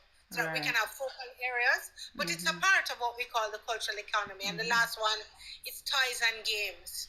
Do you see how huge the cultural economy is? Yes. Do you see that we're wasting time? Indeed. Do you see that creating an enabling environment for people to thrive in these areas could change the economic face of Jamaica? Well, I mean, if only the government would actually acknowledge that this could happen instead of thinking that it's only tourism. You see, what makes this government so myopic is the fact that if they should tie the culture to tourism, it would add so much value. Yes. Now, I'm going to throw some numbers at you, Kamla. Right. Recently, there was a study done by Jampro. It's their own study, you know. They did this study in 2019. And they determined that it's an economic impact assessment, which means that they're looking at how much money the sector makes, right? Yeah. So they have determined, they've been going with this number of 5% for years, 5% to GDP, contribution to GDP. The new study determined that cultural, three subsectors. Remember, I told you there are 20, right? Right. 3 subsectors contribute 6.09%. Wow. To GDP. That was 2019, and things have increased since then. Now, that study showed us that cultural and creative industries, those three subsectors, not 20, 3, contributed more than mining and quarrying. More than mining and quarrying. Wow. 1.8%. More than electricity and water supply. The whole country. More than hotels and restaurants. That's interesting. This is a Jampro study. I can send you the study. Yeah, I would love to see it, because you see, it means that this government is not, because it's, if they have the information right there in front of them, the only thing I can do is say that they don't find a way to benefit from it yet, so they're not gonna push it. That's just my 2 cents. Well, you might be, or the areas in which they are already benefiting are being emphasized. Perhaps that's another where they can make the money. It's not about us, it's about them. A better user so damn me. Yeah, it is what it is. We just have to call a spade a spade. So if 3 subsectors, are making more than mining and quarrying. Right? Then what about if we were to count all 20? What about the other 17? Yeah. What would that look like? Don't you think we need to get to counting? Of course. Yeah, I think so too. I think so too. Interesting. Yeah. All right. So I just want you to remind the listeners about the problems that affect the growth of the cultural and creative industries.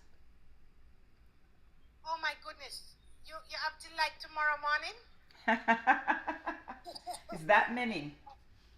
Yes, actually. So, first of all, we identified earlier that a large number of cultural and creative practitioners are amongst the working poor. Indeed. 50% earn under the upgraded minimum wage that just started. $15,000 a week. 50% from, and this is from a study that was done again by the JBDC, a Northern City study. 50% of them earn under this upgraded minimum wage. That's crazy. Right? People need jobs, they need markets, they need paid gigs, and we need to move beyond looking at cultural and creative industries as just a little singing and dancing. When A people little get those side, jobs, a little side hustle. a little side thing. Just come take that picture for me. Mm-hmm. Just come, dance a little something for me. Just come sing a little song for me. Those things. We have to look beyond that. We have to look beyond exploitation, right? We need to pay people and not undervalue their services and be expecting creatives to work for free. Exactly. So the whole culture change, right? We need infrastructure. People need studios. They need places to display their art. They need places to sell their art. They need places, places that they can work. Just people, there's some co-working spaces and so on. But we need to look at it a lot more seriously and kind of bring it to scale. When there's the issue of people who are deemed unbankable, so there's a thing called financial inclusion. We need to find specific ways to include cultural and creative practitioners. We need to find ways that we can work out where you can pay your mortgage 3 times a year because you know you're gonna get a lump sum. Yeah, but in the States, that's what they do because creatives make a whole heap of money. They just pay it differently.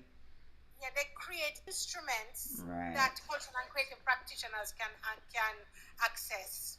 So the second problem that we have is that cultural and creative industries is not articulated. It's not seen to be a part of the growth agenda. Mm-hmm. So you never hear it included as a part of that serious growth agenda. And we spoke about the low wage, low tech, low tech economy. By including cultural and creative industries, you then flip that script and you're moving to a higher growth, higher tech, higher wage economy. Again, we spoke about the intellectual property and how people are able to make sustainable wealth. The other thing is that the sector is growing and changing rapidly. I went to an event last week called Shortlist. Now, I've been a part of the audiovisual sector since I've been 20, right?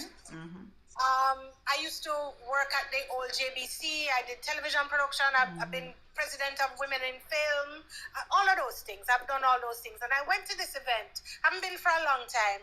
And I saw a whole new generation of filmmakers. Wow. When I was in TV, film, and television, you knew every cameraman by name. You knew every producer by heart. Yeah, you knew everything about these individuals. Now it's a whole new generation. Things are changing faster than the policy can keep up. Yeah, and that's because we're not trying to keep up. We need to now be sorting through the ways that we can bring policy to where the market is now. And we need to be implementing simultaneously at the level at which people are operating. We spoke about the emphasis on digitalization, on content creation. We have to change that. We have to include the content creation in the funding and the investment in digitalization.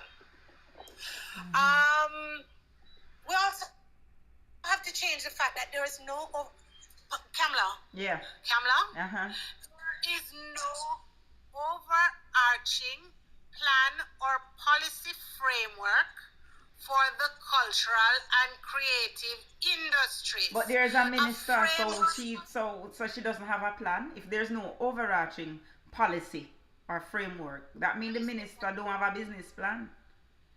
Let me say it again. because we left a framework in 2015.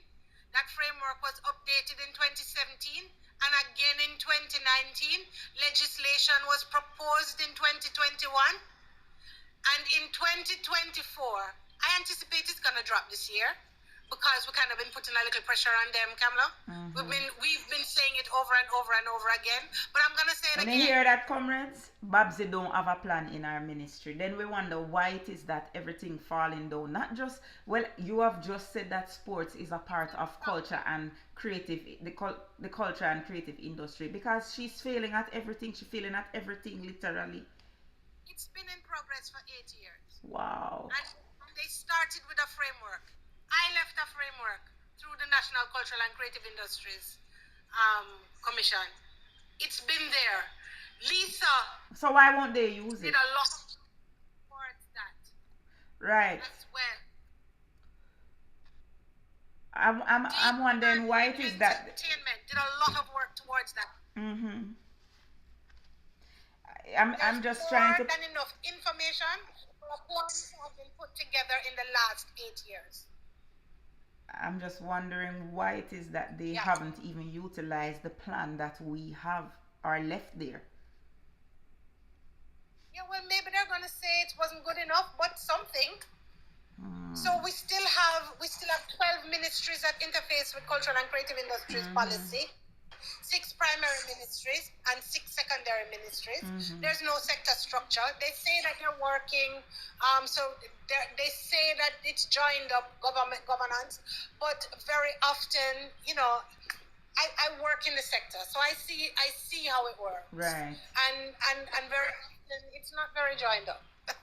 There's no classification. There's a different name for everything in a name. Ministry of Culture have another set of name. JIPO have another set of name. Yes. The Ministry of Finance have another set of classifications. It's a mess. It is. So the fragment, and every study since 2015 has identified fragmentation as a problem in terms of policy. Let me ask you a question. You as a filmmaker, if you had a problem, which ministry would you go to? I'm not even sure. If you had a problem, you should be able to go to the Ministry of Culture. Who does JAMPRO fall under? Film. Yeah, who does JAMPRO fall under? It's within the Film Commission. The Ministry of Industry. What? If you're an animator, What? where How does the Ministry of Industry fall into this? Well, the film is seen as an industry. So, and the oh my God. JAMPRO has the Film Commission. So who does JAMPRO fall under? If you are a Ministry of Industry. So there's something So fragmented, if you man. are a animator. Are you there? You're cutting out. Hello, Comrade Debbie. If you are an animator. We're not hearing you. You're cut out. Comrade Debbie? Kamla. Yes, I'm hearing you now. Oh, I said this is Schools Challenge Quiz. Right. Yes, this is Schools Challenge Quiz. You're an animator. Where do you go for assistance and? It's not, and it's a different industry from where JAMPRO is. Office of the Prime Minister. What?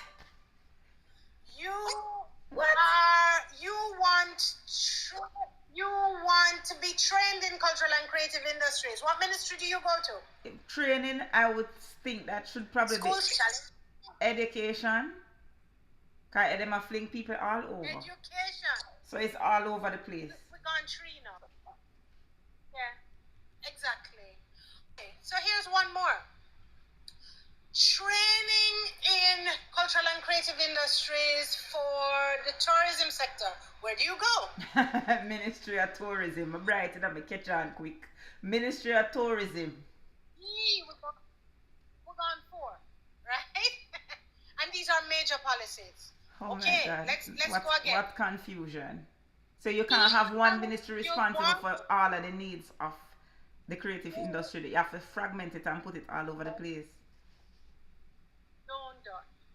you want to figure out the contribution of creative industries to GDP. That's the economic assessment, right? Where you go? Ministry of Economy, Finance. That's right, Ministry of Finance.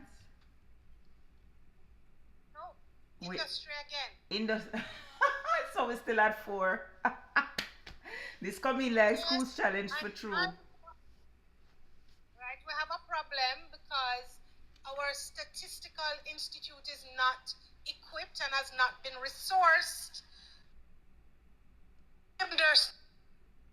You're breaking up again, Comrade Debbie. To make a... Boy, you're breaking up. You're breaking up so badly. You hearing me now? Yes, I'm hearing you now. Are you hearing me now? Yes, I am. Okay. Our statistical institute, which needs to do that number crunching, they are not resourced to be able to provide us with the information that we require to be able to move the sector forward. Yeah. So there's a lot of work to be done. Indeed. And in the meantime, people are remaining below the level of the upgraded wage. Cultural and creative practitioners are hungry. 50% of them. Yeah. Working poor, as you said. So Kamla. Yeah. If you have that information and you work within a ministry, what then becomes your priority? You have to enable the people who are below below the line, right? Not to enable those. Well, I suppose but they have to care because guess what? They are more concerned with the big players in the industry like your Joe Bogdana, whatever his name, Bogdanovich, and your Kamal Banki and your Scatterburrell and those top men in the industry than the small players that basically help to build those top players in the first place. So here is my thing about that. There is place for the enablement of that end of the market, but not to the exception of the other end of the market. We in the PNP are very clear that we build from the base of the economy upwards. Not from the top down. No trickle down. Right? So we have to create programs that lift. You know what Portia said? Portia say you don't look down on anybody unless you are lifting them up. That is right. Yeah. So and PJ said only grave diggers start from the top. Absolutely. And very simply see that our economic plans must cater to the most vulnerable, and there are lots of hungry cultural and creative practitioners, people who want to do a round robin tomorrow and just can't find the money to put in, people who want to to have a dance to send, to be able to make a little extra money at the base of the situation. That's where we are. Yeah. That's our focus. We're bringing it side. Yeah, those are our goals. Excellent. And again, the issue of transparency is big for us. We can't have a ministry that is competing against the sector it is meant to facilitate. We need to see competitive bidding for projects for cultural and creative practitioners. We need to ensure that they have this thing called the cultural exception in procurement. Right. You hearing me? Yes, I'm hearing you. Where they say that because it is a creative activity, they don't have to go through the procurement processes of they can sole source. Yeah. That needs to become an exception and not the rule. We need to go back to ensuring that there's a competitive process by which everybody can bid for some of the projects that are happening within government. so that everybody has an opportunity to earn, you know? So there's a lot. Oh my goodness. We have to go do a part 2. We have some people who want to ask you some questions that have been waiting for a while. So I'm going to ask you to oblige for a few more minutes because we've been talking for a long while. I'm going to bring them on so that they can come and see Granville. Granville, welcome. Go ahead.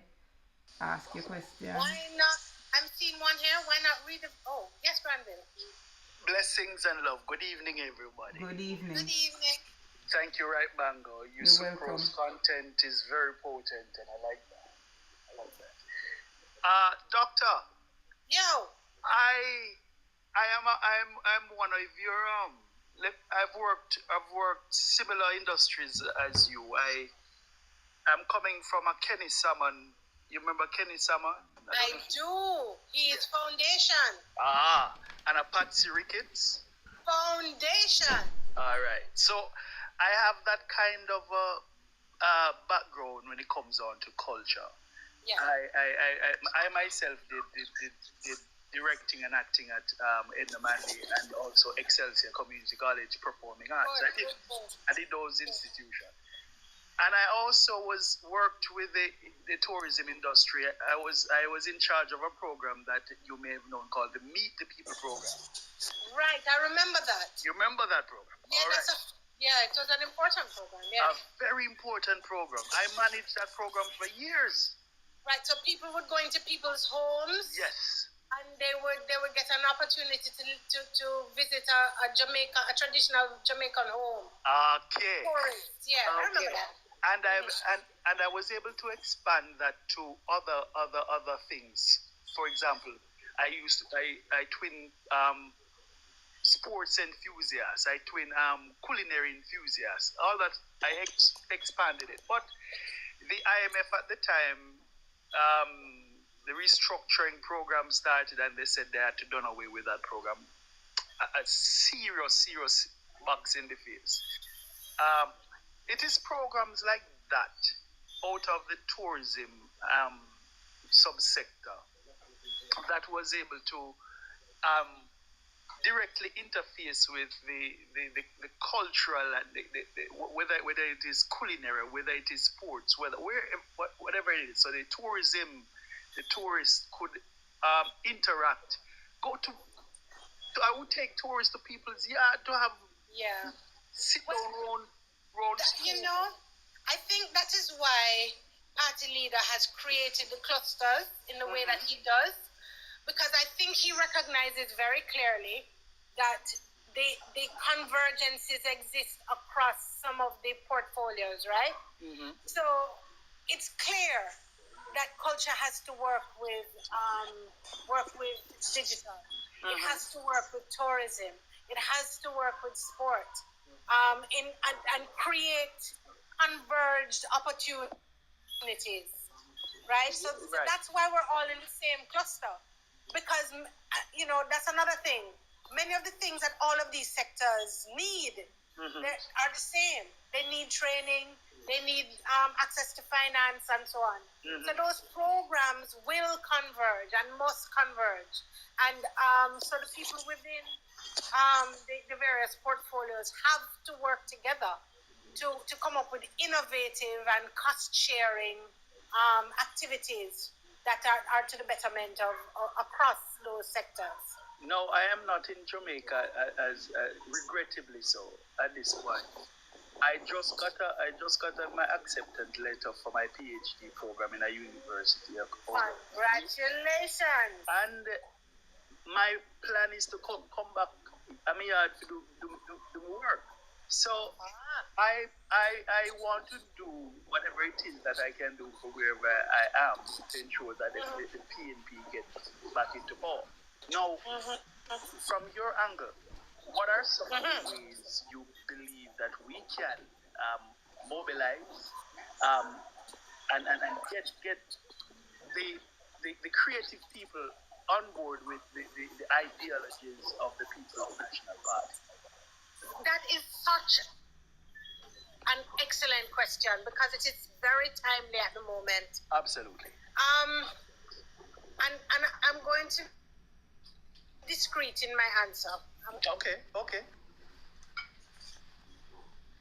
There is a reconnection that needs to happen across disciplines with the People's National Party and cultural and creative practitioners. There are some areas in which we are stronger than others, and essentially we literally have to find the ways to get into those to get to those individuals and bring them back home in the same way we would in any constituency that we identify individuals who are standing still, who are apathetic. Yeah?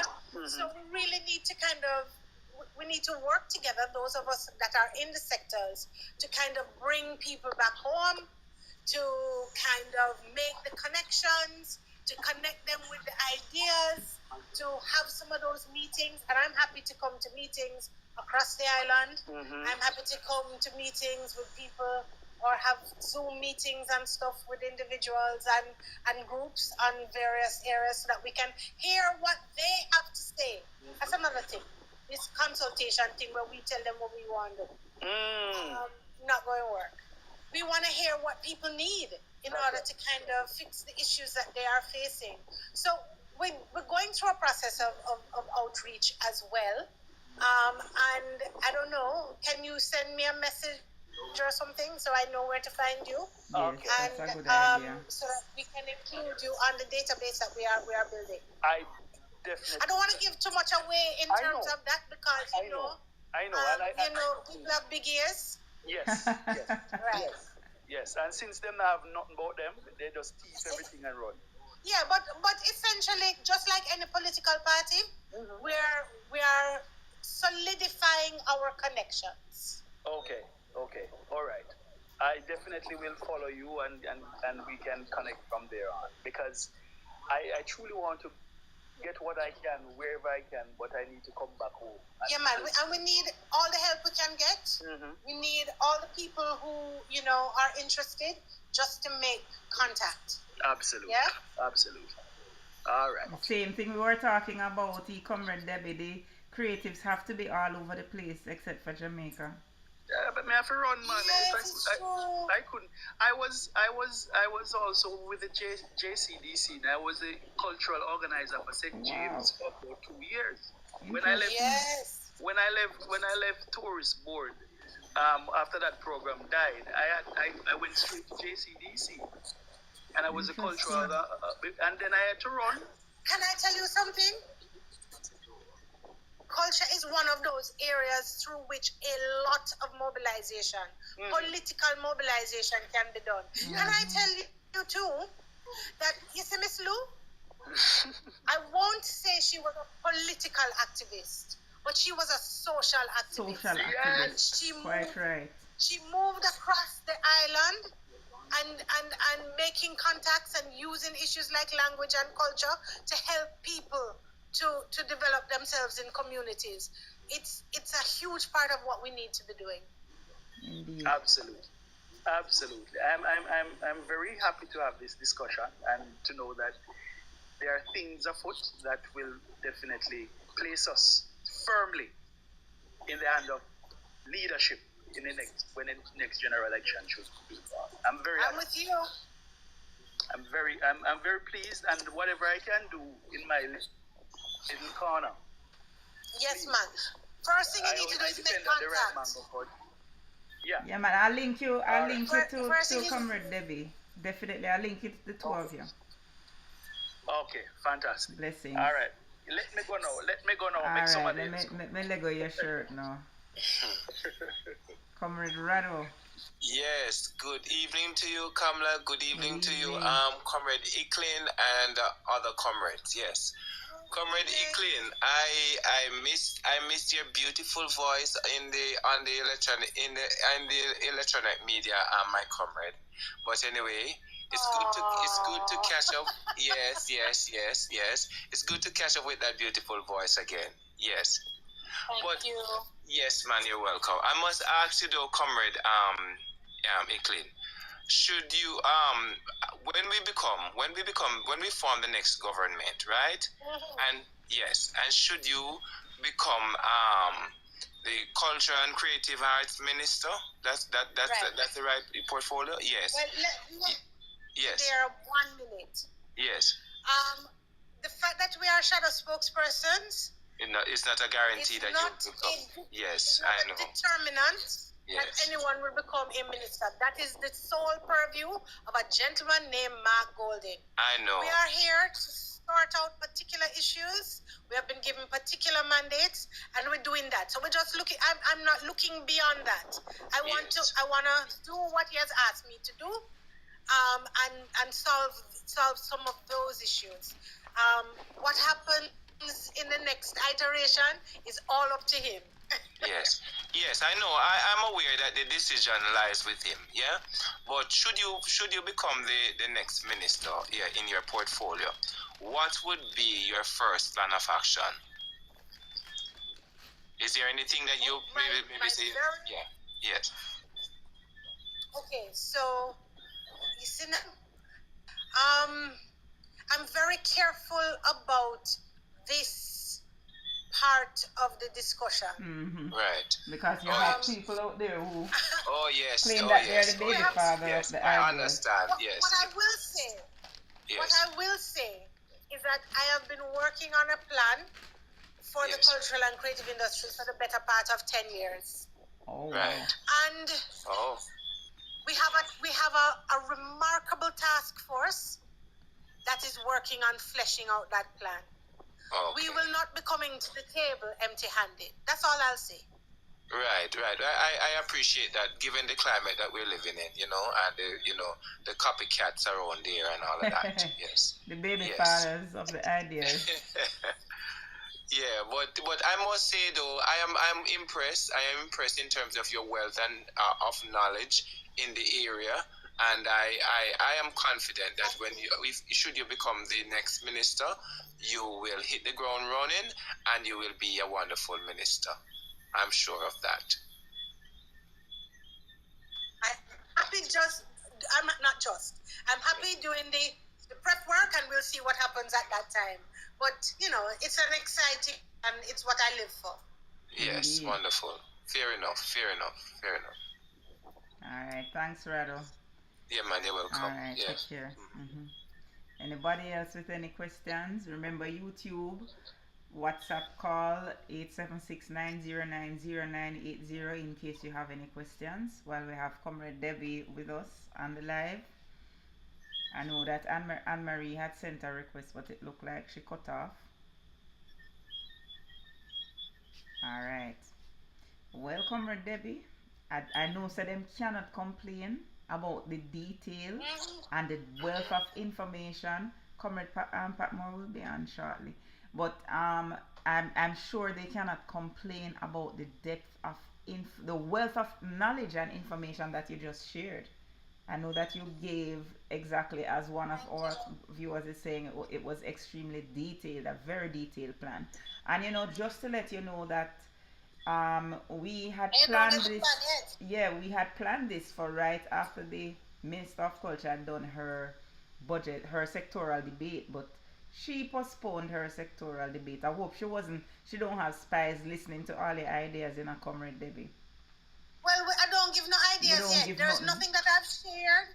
Okay. There's nothing that I've shared that is not in the public domain. All right. That is for them to look for it and for them to sort it out. We don't reach our ideas yet. Excellent. We've just articulated what the problems are, what the issues are, what need to be solved. They know what they are too. They've just not done anything about it. They're ignoring them. All right.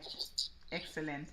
All right, comrade. So thank you so much for being a part of this platform.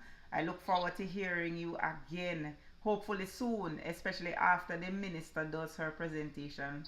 We have to do the part 2. Look, and I'm gonna be charitable. Yes. I am looking forward to what comes forth. I believe that the policy may be tabled, and anything that is for the advancement of people in the cultural and creative industries, we will welcome. But if there are things that we think can be done differently or better, we will also say that that is so, because in the end, we're all Jamaicans. Indeed.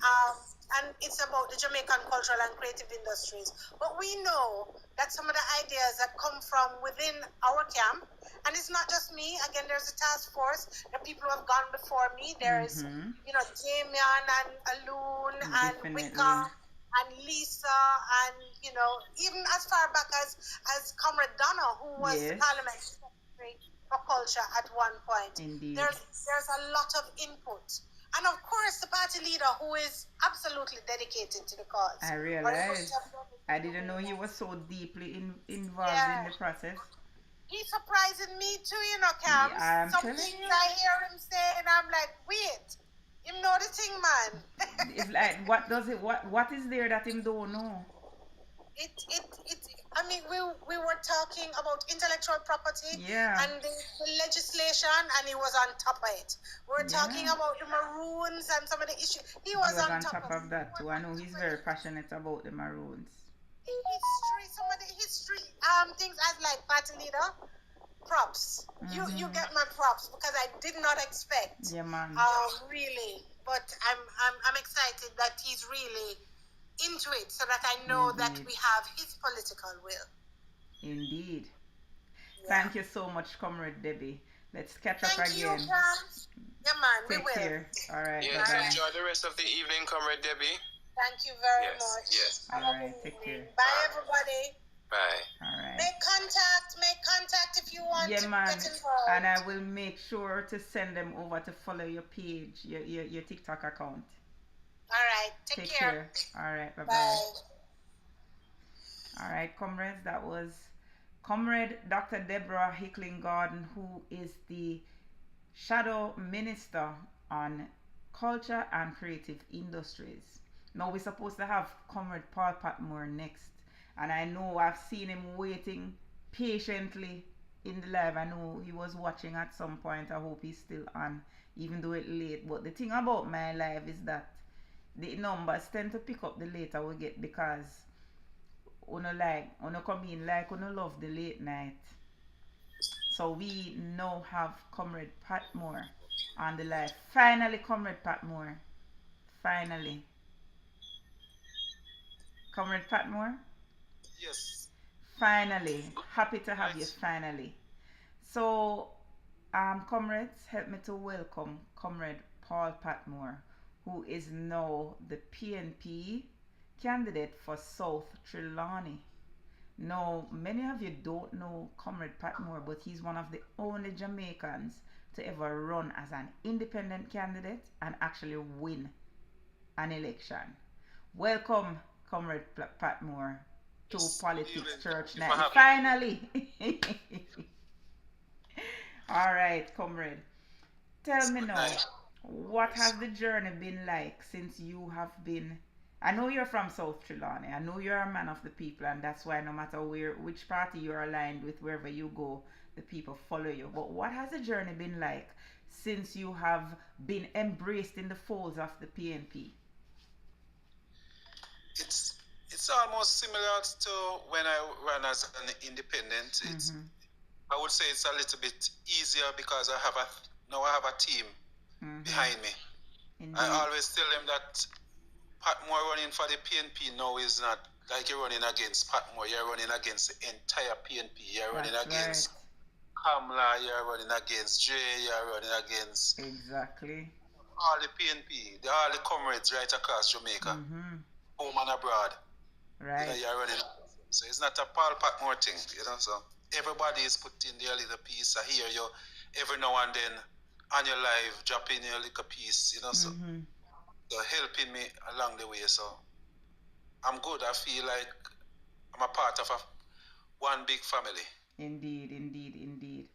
So, no, I don't know much about South Trelawney, unfortunately. But tell me now, what are the main issues that the people, the residents in South Trelawney face? Because, I know that the Prime Minister during the local government campaign went up there and made a lot of promises, right? So, of course, none of these promises have been fulfilled. But what are the needs of the people? Kamala, I can tell you that South Trelawney is one of the most run-down constituency in Jamaica. I hear first time I used to hear you talking about St. Thomas and those places. Right. You want to take a visit to South Trelawney. Oh dear. As we speak, let's just start with just Limer's division. We don't even have an ounce of treated water in the Limer's division. What? Not even as much as an ounce of treated water for the citizens. We have a catchment tank up in Limer's, which is out of service for some 4 years now. It's a parish council tank. We have 30 years ago when the GLP take over. That's the South Trelawney constituency. We have running water in our pipes from Waitabit up to Litchfield, going back down to Woodgrove and those places. They used to have running water. Some 30 years later, not even the pipe exists. The pump is gone. You know, the entire constituency is just run down. When we talk about roads, is some of the worst road you can ever think of. Agriculture is one of our main way that we make money is agriculture. And when you look at the agriculture roads, you know, it's really bad over in South Trelawney. And I want to invite you over within the next 2 months just to come and I want to give you a tour. I would love that. Because you might be hearing about some bad roads, and maybe we have to start using these bad roads as tourist attraction. Wow, it's that bad. That's something that maybe we have to start doing. Oh my God. Wow. You're hearing me? Yeah, man, I'm hearing you. Are you hearing me? Comrade Patmore? I'm hearing you. We're hearing you loud and clearly. I'm stuck. You're stuck? Uh-oh. We're hearing you clearly, Comrade Patmore. Somebody please type and let him know that we are hearing him so that he can see. Comrade Patmore? Yes, I'm hearing you now. Okay, great. We've been hearing you all along. All right, yes, no problem. I was saying that we have to maybe use some of these bad roads as tourist attraction, because it's something that you won't see anywhere else in Jamaica. Wow. It's really bad. It's one of our main problem. The only water source that we have is the Patmore water project. Right, I've heard about that. About just before the 2012 election. That's one of the main water source now for the entire South Trelawney and going over into Manchester, Clarendon, and some part of Centon. That water project. So first, we have over some 30 trucks now that come and collect water on a daily basis and take it into the community and sell. Oh, so wow. we provide jobs for persons. Yes, I've heard of that project. So you said one of the main industries in South Trelawney is farming. What do the people in South Trelawney farm mostly? Yam farmers. Majority of them are yam farmers.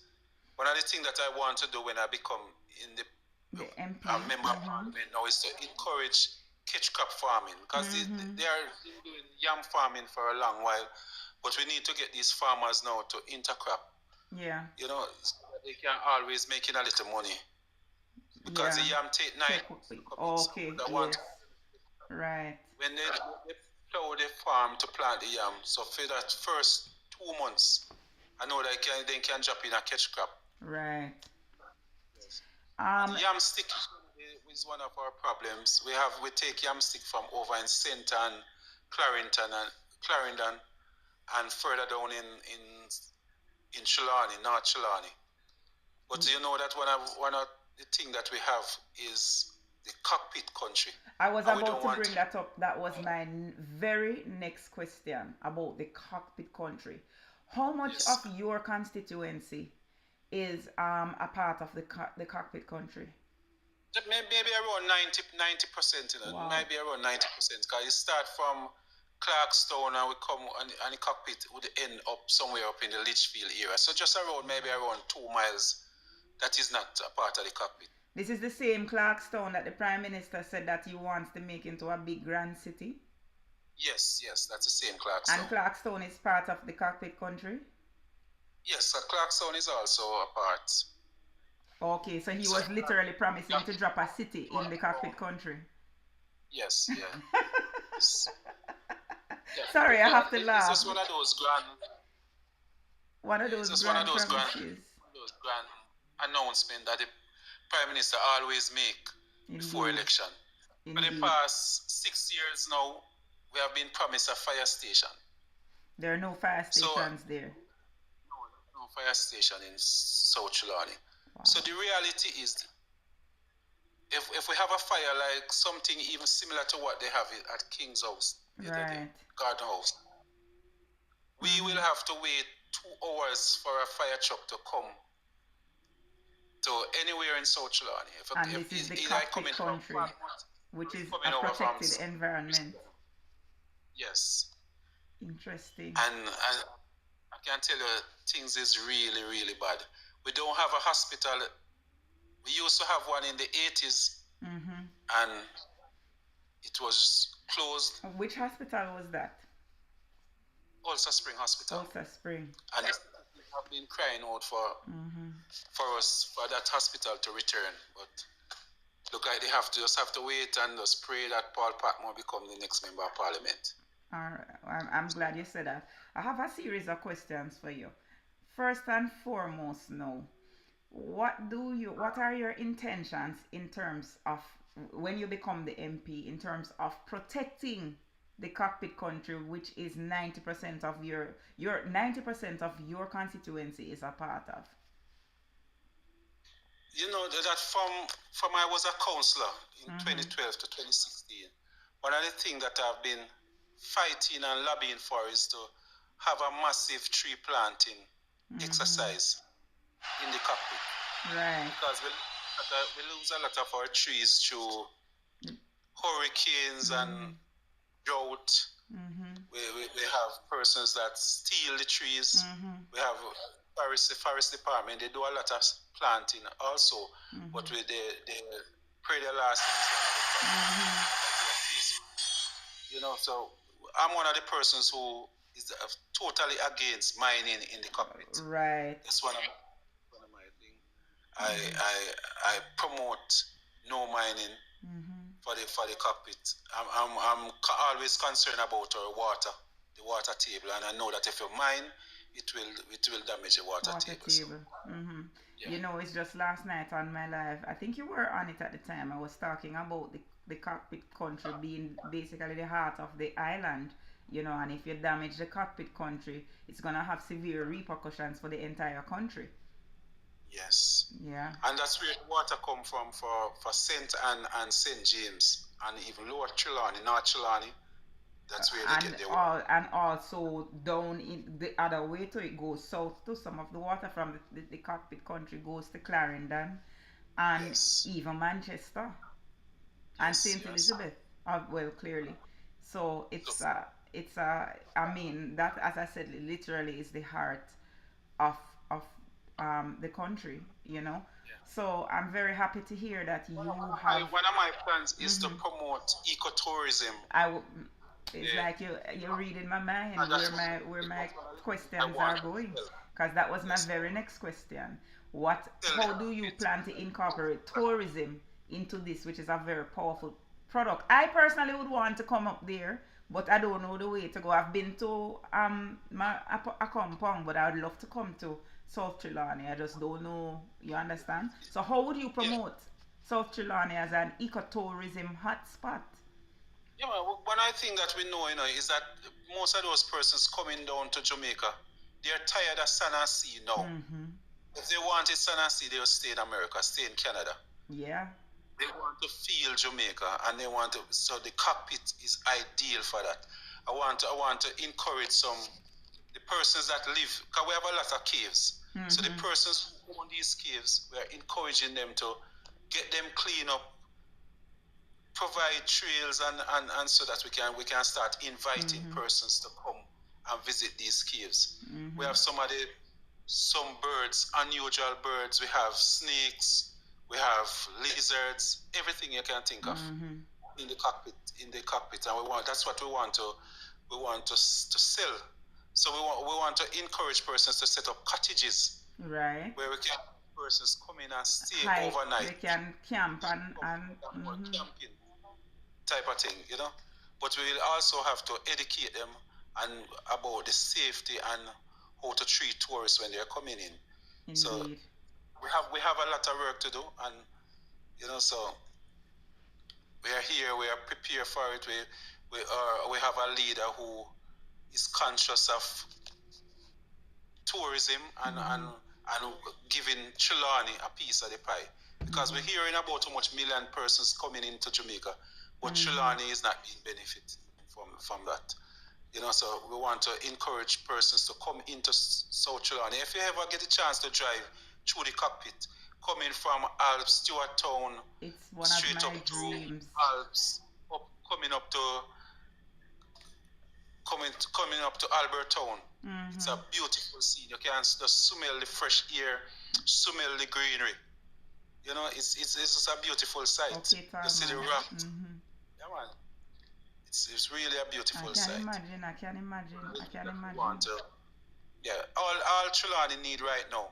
We always have politicians, but we never have good representative. Exactly. That's what we always lack in South Trelawney.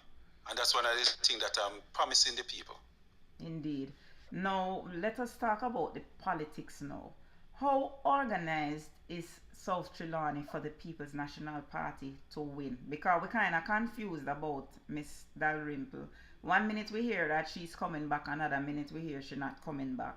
How organized is the ground? Are we ready to take over South Trelawney? Yes, South Trelawney is ready right now. I think we're just around maybe 60% ready. We have learned over the years that politics have changed. It's now a numbers game. And that's one of the things that we understand and we know. We are working on it. We are, I can tell you, I say to our comrade leader that South Trelawney is ready. And that is why you don't hear Marissa Dalrymple really come back and say, yes, she wants to run. Okay. She'll be coming back.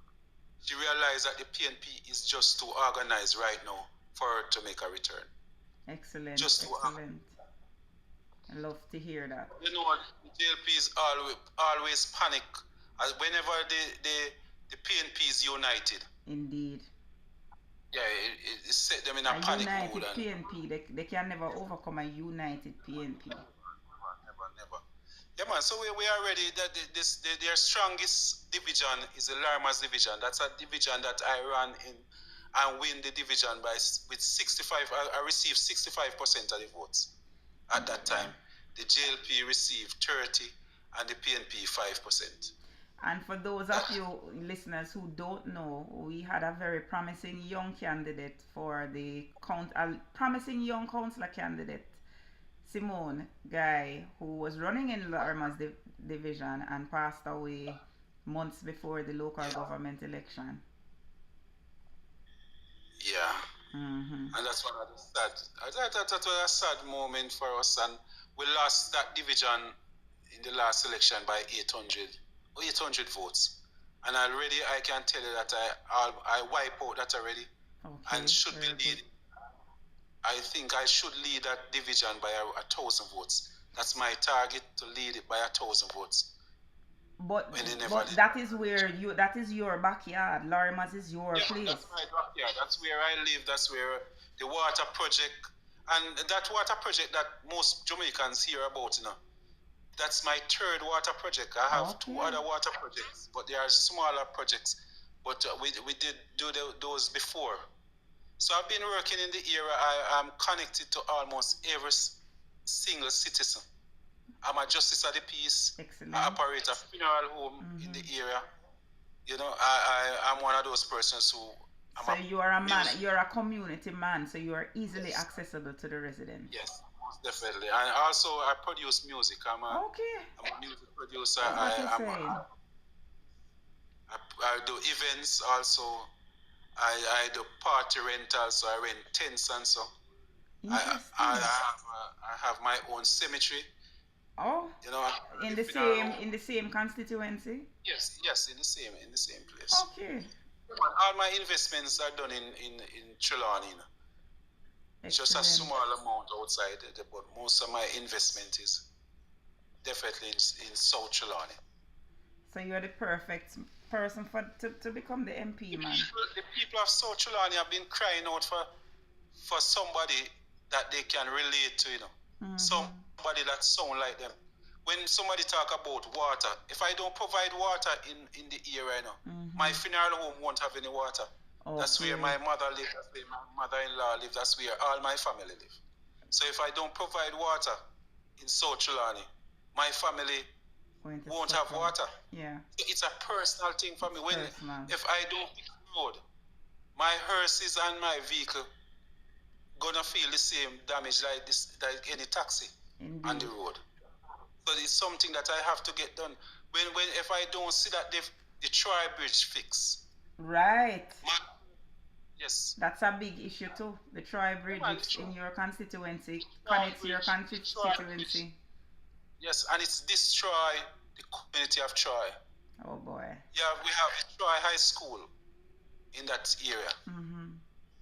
Quite a few teachers used to travel from over on the other side of the bridge. Right. Persons used to just walk to school. They would have to travel all the way through Manchester and come around.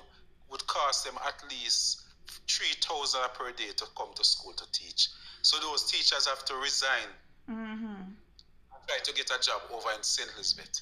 I have a question, Comrade Patmore. Tell me something. Tell me something. Troy is a PNP area? That's where the mayor live next to the bridge.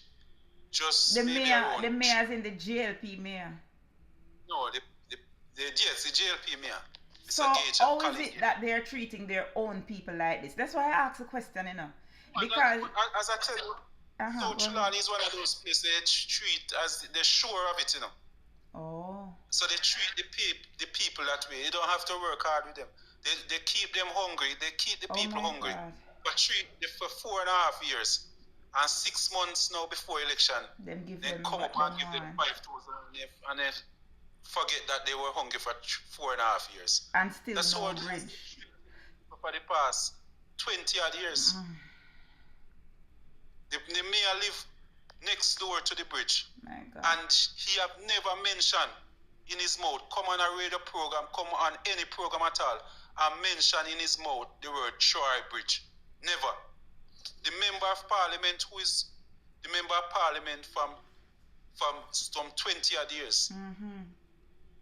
I've never stand up. She reached as far as being the speaker of the house. Yeah. And she have never stand up in parliament and mention the words Troy Bridge in her mouth. She have never gone on a radio station and mentioned Troy Bridge. No, boy. Never.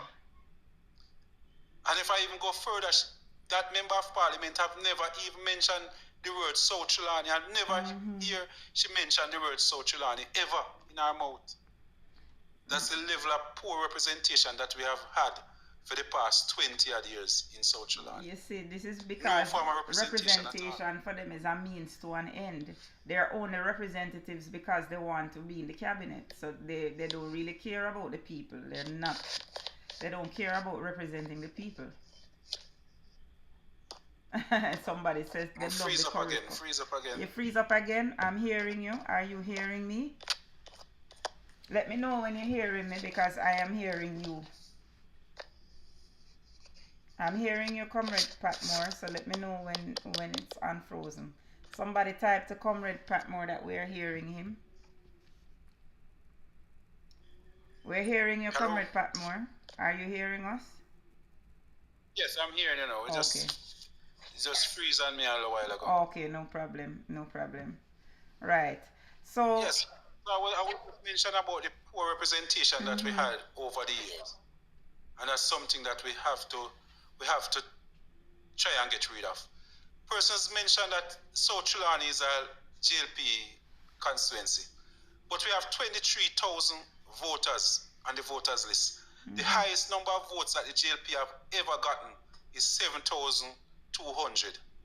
Simple means that some 15,000 persons did not choose to vote for the JLP. And that's my target market. You know, already, go ahead. Already we are going into the JLP strongholds and we're taking them over. You know, it's the first time in the history of South Trelawney that you see people walking around with their orange band and their t-shirt and their hats. It never happened before. It's the first time in history that the JLP is on the back foot in South Trelawney. It's never happened before. People waking when up. Marissa Dalrymple decided that she wanted to retire, 6 persons were there waiting to take over from her. When it was announced that Patmore will be seeking to represent the PNP, everybody disappeared. It was just recently that Devon McDaniel decided that he wanted to run. When they do their survey, they realized that they say he was too weak for Patmore. So they decided to tell him to come off the road. Get off the road. They never sent him on the road. So presently the JLP don't have a representative in South Trelawney. Very good. They don't have a candidate. No. Excellent. So you have the time to cement yourself. He's the only person that showing some interest. So I think they will have to use him. Because knowing how Marissa Dalrymple thinks, she leave with a pension of a Speaker of the House. I don't think she would gamble it to come back. Even says she come and win. She would come back as a member of Parliament. And a backbencher. Yeah, with a less pension, lower pension. Lower pension. Yeah, man. So, and it's obvious that South Trelawney now is moving in the direction of a PNP, but it's not just a Paul Patmore thing. The people is now gravitating to Comrade Leader Mark Golding. They start to believe that Mark Golding can be a good Prime Minister. Excellent. And they are ready to rally around Mark Golding. So it's no longer just about Paul Patmore. That's why the speed that I was going was looking good, but now that people start to believe in Mark Golding, I see it start even to speed up more. Excellent. And start to look by day, it's looking much better and better every day. You know? Beautiful. Yeah, man. So there's a PNP wave moving through South Trelawney right now. I love to hear that. Tell me about the youth in South Trelawney now. What are the opportunities that are present for the young people there? For South Trelawney, we continue to have a brain drain. We have some bright young people, but whenever they leave for university, they just never return because there's no farmer opportunity in South Trelawney. Just who want to do farming, and because of the terrain of the land, you can't really do any serious competitive farming in South Trelawney. Otherwise, because we have a lot of hills and gullies and across the river, across the bridge, you know, those type of lands. That's what we have where we do farming. So there's no opportunity for our young people. Indeed. No farmer opportunity.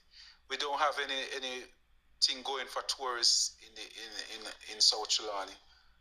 It's the only thing going on is agriculture, farming, and just yam farming. So we want to look at farming and widen it where we have encourage persons to plant even chocho, ginger and those things. Otherwise, find just yam. What about horticulture? Because of the climate and because of the climate, we might still have a problem. Accessibility, roads is another problem. Agriculture roads is a problem. So it's just not encouraging. Okay. We have RADA that was set up to assist the farmers, but over the years under the leadership of the JLP, RADA is more like a distribution agent for the member of parliament. That is true. It's really what the member of parliament will give them a list of 100 names. And those are the ones might they be go to. 100 bottles of fertilizer and say give it to these persons, and they will go and distribute to those persons. Not the person that they go out and see the need for. So under the PNP leadership, I want to make sure that in South Trelawney, rather in South Trelawney and Trelawney and a whole, will start, go back to their core function by assisting the farmers, going out there and assist the need of the farmers and make recommendation to the Member of Parliament and to the government, to the Minister of Agriculture, and get assistance for these farmers. Not just to help to distribute scarce benefits and spoils for the Member of Parliament. Somebody saying that South Trelawney grew the best strawberries in the 80s. Yes, most definitely. We have the climate for that. We have a climate for that. Under the leadership of Brasco Lee at the time. Okay. So how Comrade Patmore, would you target the youths now, basically trying to retain them in the constituency? What would you do to hold on to the young people? The internet, it's just recently since we have proper internet in the area. So we're looking at in the Alberton area. That's one of our main towns, still a small town. Right. But we could take a small call center, and I'll be pushing for that to have a call center where we can take on at least 500 young people. So that's one of the things that we're looking into. We're doing a lot of training now. We have. I was about to ask you the training. So the government is boasting that they are doing some hard training, getting persons to start the hard program. But they are not checking how much of them is really completing the program. Okay. So they started and not finishing. But they are not finishing. So that's one of the problems. One of my cards, every single day, the farmer cards is one of the things that cry. Everybody wants farm work card. Everybody wants a farmer card. And it's something that we own. A member of parliament might only get 30 to 50 cards. But every young person now want a farmer card. And over the years, the GLP government in South Trelawney have just, it don't try to help these young persons to go, to have see their dream and help them to work on it. Right. They will tell them that vote for us and tell them that I'll give you one of the food for the poor house. They don't try to tell them that if you go to school and work hard, you can build a house. Yeah. Give them a job that's help to create jobs for them that they can build a house. They want to keep these people and part, and then they boast how much persons are now on part and increasing the part benefits. But they are not doing anything to get these people off part so they can start to help themselves. They can start to help themselves. That's other persons maybe who need to go on the program can get to go on the program. When I was a counselor, I must tell you about a group of young ladies in the Larmas community. Right. Every single day they used to sit on the wall, but they are all on the part program. Okay. And I get in touch with the NIS at the time, and they promised to give them make representation on their behalf. And it was maybe around 20 or so young girls, and they come up with their team, willing to assist them. Some would get the chance to maybe set up a car wash, some would set up a bar, some would do their hairdressing. The funds were there for them to do that. And when the people come up with their team from Falmouth, they hide from the persons. What? I was so embarrassed. They all hide. They were gonna get maybe, on the program it was maybe between 60 to 120,000 at the time. Hide. Almost 20 young girls. Some gonna raise chicken, and they all hide. So somebody tell them that if they get help and improve their life, they're gonna take them off the part program, and they don't want to come off the part program. Oh my God. Yeah, man. And today, all of those persons now, their kids are over 18, so they are now off their part program, and they're still sitting on the roadside. Oh my God. You see the lack of education. Yes, and because it was my initiative, So the GLP people at the time tell them, say, no follow Patmore. Jesus. If they up in Barg, them are going to take you off a part program. So how do they feel now? Some of them they're coming to me now and say, see if we can help them out again. The program is still there, But some of them is just too embarrassed to even come because I always remind them about the situation, and they always hear me on the radio talking about it. And because they know that I'm not lying, you know, I know they kind of feel away. Okay. But I always bring it up for persons to know that there's help out there, but they have to get up and go get it. Yeah, man, and even today, you have persons, somebody come to me today and say if they can get, they need 2 bags of fertilizer. And I said to him, there's a program with the NIS that you can, they will assist you with your farm. All you need is a letter from a justice of the peace saying that you're a farmer and the land, and you're occupied a piece of land for over 5 years, and they will help you with $60,000 or $70,000. Interesting. All you need is that letter, and you're gonna take it to the NIS office. But not even that, they don't want to do it for themselves. Some of them want Mr. Patmore to go and get it for them. Maybe prepare the letter and take it down for them and all of that. They want the handouts, man. Yeah, man. So they have this handout mentality. You know, and that's one of the things that we have to try and change in South Trelawney. It's gonna be a hard task. When I just started out, I said I could maybe fix South Trelawney in 5 years. It looked to me like maybe 10, 15 years. Yes, because it has been set back by much further with this administration. By over 30 years. Over 30 years. Oh boy. You know, so, but there's hope. And we have to just encourage the people to just to come out and when in the general election, they have to come out and vote in numbers. It's first I ever hear so much people calling me from overseas say, Mr. Patmore, make sure as soon as you hear when is election, we want to come down and vote. Presently, I have more than the names of over some 25 persons who promise that they're going to buy the ticket. Some coming from England, some from United States, some from Canada. They want to come down and vote next election. Interesting. That's how serious people is right now to get rid of the JLP in South Trelawney. Excellent. People is serious. When are your divisional conferences? We got the second week of July. We're gonna have one over in Warsaw. The other 3, I just want to twin them with my conference. We're gonna be as soon as the party leader is available. Okay. Sometime down in July to early August. So you're gonna have the 3 divisional Yes, we're just gonna have one big conference. Makes sense. Yes. Do the divisional business. Well, you have to keep us posted when that will be, so that we can. Yes, most definitely. We can turn up.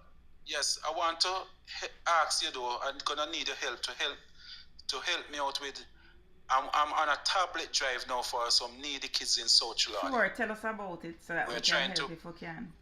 Get at least 30 tablets to help to assist 30 needy students as they head off to back to school in September. So, but we want to distribute them on graduation, at the school graduation. That is a good plan, and I would definitely not only promote it, but... You hear me? Yeah, man, I'm hearing you. You hearing me? Not. I'm hearing you. I am hearing you. I am hearing you. We are hearing you quite clearly. Yes. Yes, so we yeah, need man, help. I'm saying that I am definitely willing to help you in any way I can, not just with promotion, but with genuine assistance to help you to fulfill that goal of these tablets are not too expensive. We identify a few on Amazon for just about maybe $50, $47. Okay, that's really reasonable. To assist with it. The one for $47 because some persons might want to buy 2.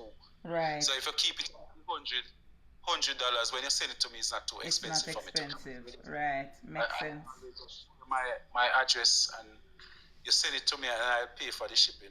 No problem. We'll definitely promote for you so that you can get more attention to this. You know, because I really am very passionate about the children as well. I worry about the children, especially in Troy, getting around with the absence of that bridge.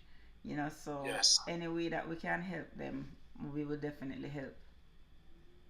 Because one of the things that I have two high schools in South Sudan. It's Troy High and Albertone High. Okay.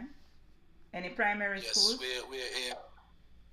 Yes, we have some 11 primary schools, you know. Oh, that's a lot. We have Albertone, Warsop, Wilson Run. We have Wilson Run. We have Rock Spring. Alps is closed now. Oh, you close one of them? Yes, one was closed. Oh, fine. They never have enough. The enrollment was low. Students. Never have enough students. Okay, fair enough. One of those communities down in Alps, a lot of persons move out of the community. And persons just not having a lot of kids. Yeah. Like first times. That's a perennial problem. We have to be. I don't know what it's problem. Wasn't able to have that school up and running. We have a primary school over in Sawyers. We have Jacksontown. We have Clarkstown. You know, so, and we have Stewarttown. Okay. So we have some almost 13 primary schools. Wow. What I'm doing is to take 2 tablets to 2 needy students at each of the graduations. Wow. So that's my target. All right. Well, we'll try to help you as much as we can. And give me the date for the conference again, or you haven't set the exact date as yet? No, we haven't set the date yet. I'll be coming on to give you the dates. As soon as I set them, I'll be touching base with you. I'd appreciate that. Because with my conference, though, you know, I want to do it outdoor. It's a conference that we're gonna do. Frighten them. I want to get out as much. Big shellings.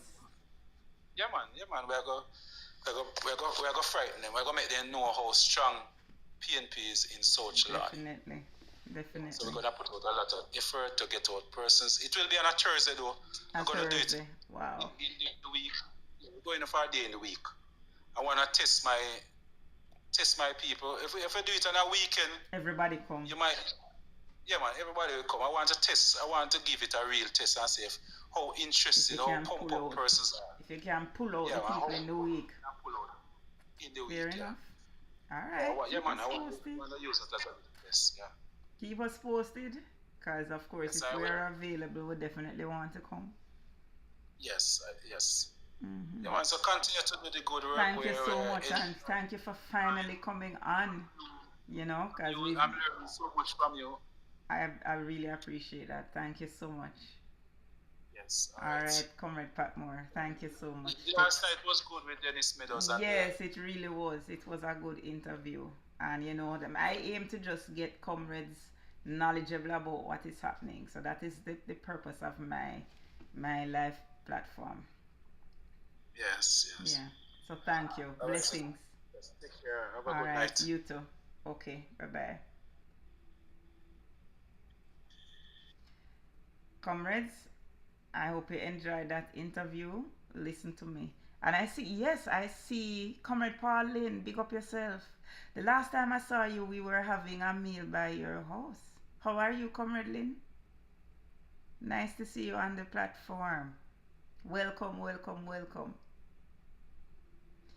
Yeah, so comrades, on a cup supposed to full tonight, you know, because you got not one but 2 interviews. Comrade Pauline, how are things in your neck of the woods? North Manchester? North Manchester? Yes. Northeast? Northeast Manchester. Yeah, man, that's right, Northeast. How things in here? Yeah, man, Twitch, you know, when my brain start fall asleep and you know. No, man, it's Northeast Manchester. Good. I'm happy to hear that it's looking up. I'm happy to hear that. One of these days, we have a talk with you and Comrade Wint to see how things going. Yes, Anne-Marie, as he says, 267 members. I'm telling you, I said the whole one is night owl. And they like keep me up at night time. You know, Paul Patmore personally and trust him. Excellent. So please organize and make sure so you get out the support for him. Yes, Randy, we had 2 great interviews.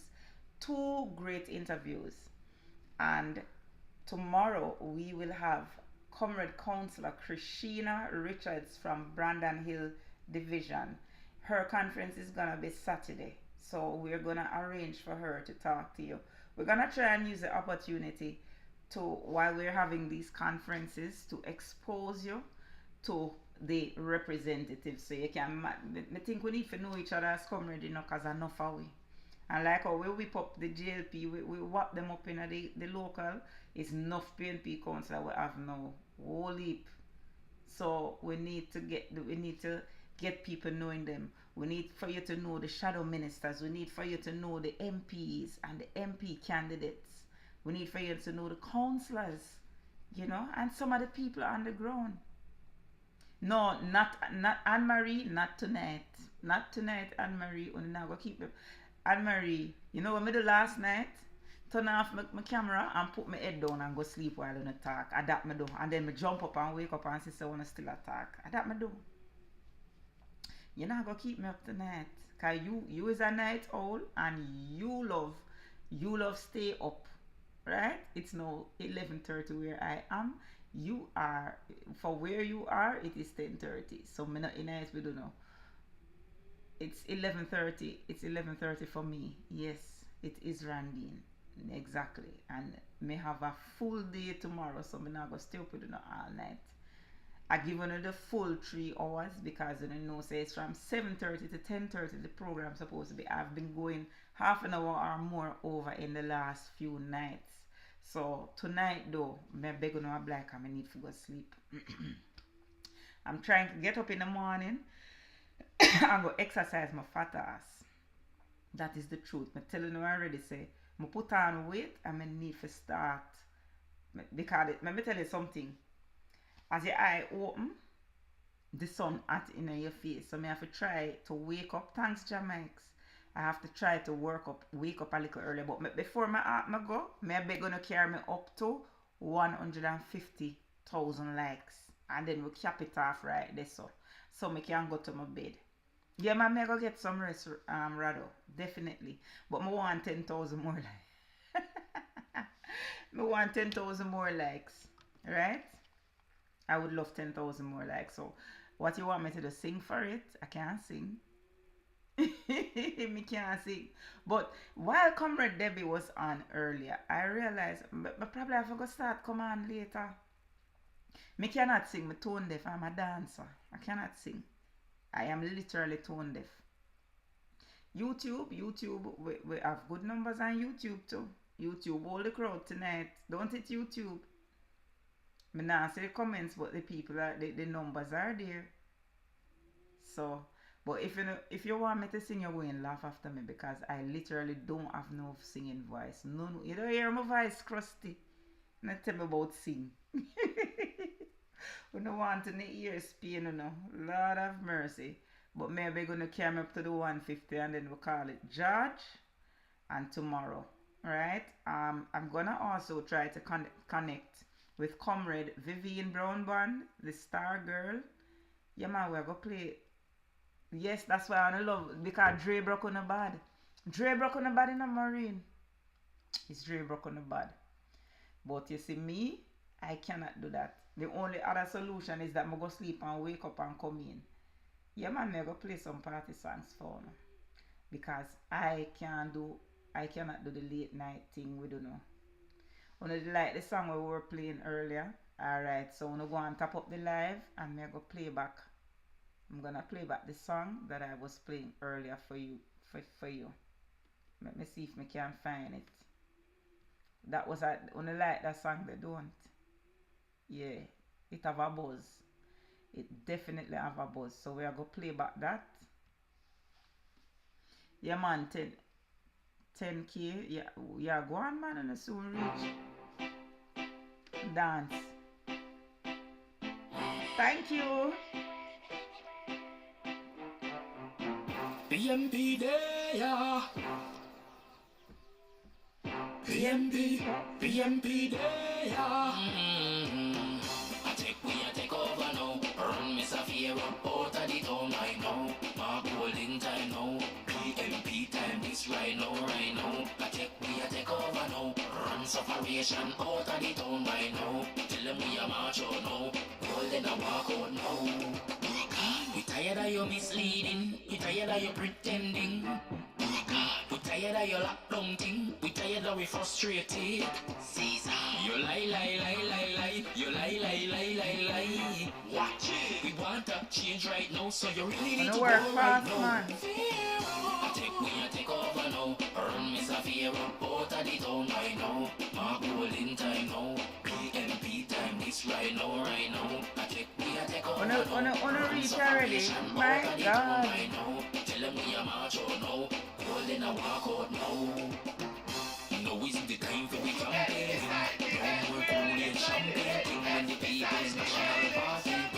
Bring the green and Alright, I'm glad I don't like that one. We're going to play the trumpet now. Pay attention. Wait, make we start it over. Pay attention. We're going to play the trumpet now. Thank you guys. Thank you so much. Hey Nadine, how are you, my darling? So thank you for the 150k at the first me reach so far. May I work up to the 200, right?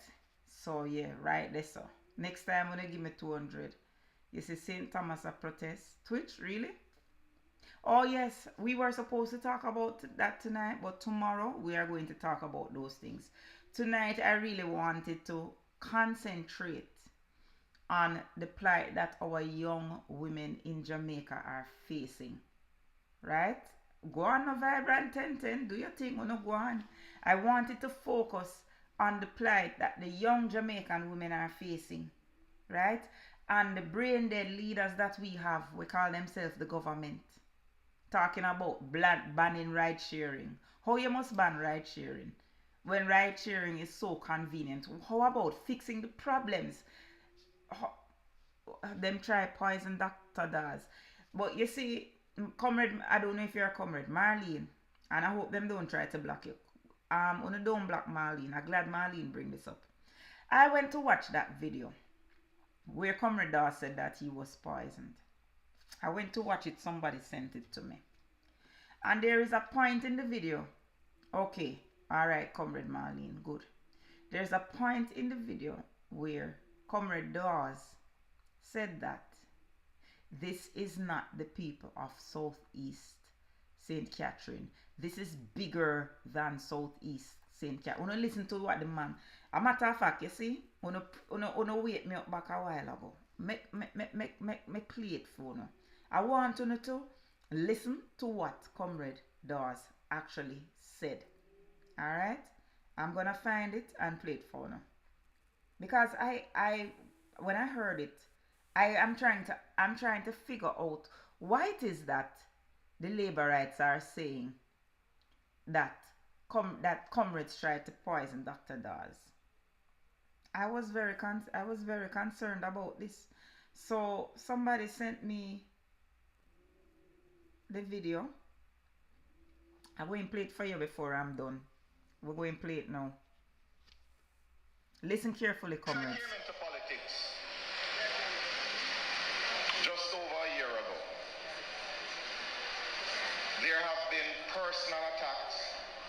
There have been economic attacks where my business partners were advised not to do business with me. Okay. I lost contracts. I had permits held up until they said, Dawes, we have to let you go. So you're listening to this now. I want you to listen now. The man say he has been attacked economically. The man said he has had contracts cancelled. Remember, Dr. Dawes had contracts with the government, Remember, he did have endorsement for Lifespan Water. Remember, he was a literal influencer in the space. Right? So I want you to listen, I want you to listen to comrades. Listen. Comrades, you are intelligent human beings. Listen to what the man is saying carefully. Let's go again. Then the permits were approved. I have listened to bloggers drag my name in the dirt. No, comrade, now do I that. have listened to lies being spun about me. And I have had to learn, as Kennard say, you have to have alligator skin in this politics thing.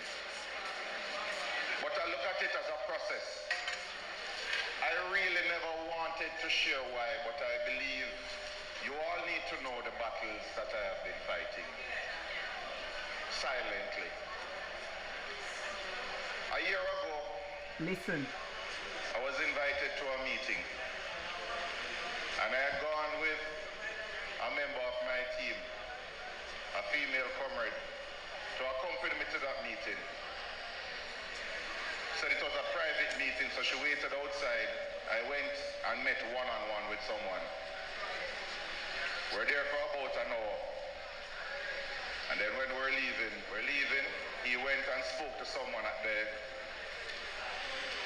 another table. And then he came. By that time, my friend had said that she had ordered some food.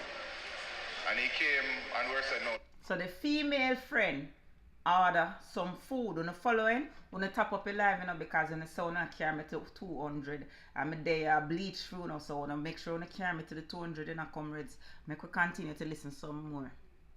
I'm late. I have to leave. And he said, no man, wait for the food. And don't worry, I'll pay for it. We got the food. And I was dropping out. She said, my MP, you don't eat from morning. Better you eat it. You hear that? The food was intended for Dr. Dawes' female companion. And she ended up giving him the food. She said to him, you don't eat from morning, you eat the food. Because the food was clearly intended for her. Make we continue. After home, I was eating the food. My throat started to tighten up. And I couldn't breathe properly. And I called some friends in the police and the university hospital. And I ended up at the university hospital that night. The next morning, listen, reporters kept calling. Reporters kept calling the next morning. So he said the next morning, we only listen to it, you know. Listen. Asking about the woman who was rushed to the hospital. Reporters kept calling and asking about the woman who was rushed to the hospital because they expected that the woman would have been poisoned, not him. Listen. Because the plan was never for me to eat that food. It was for her to eat that food, and they were hoping that I would be rushing a dead female to the hospital, and the scandal that ensued would destroy my name.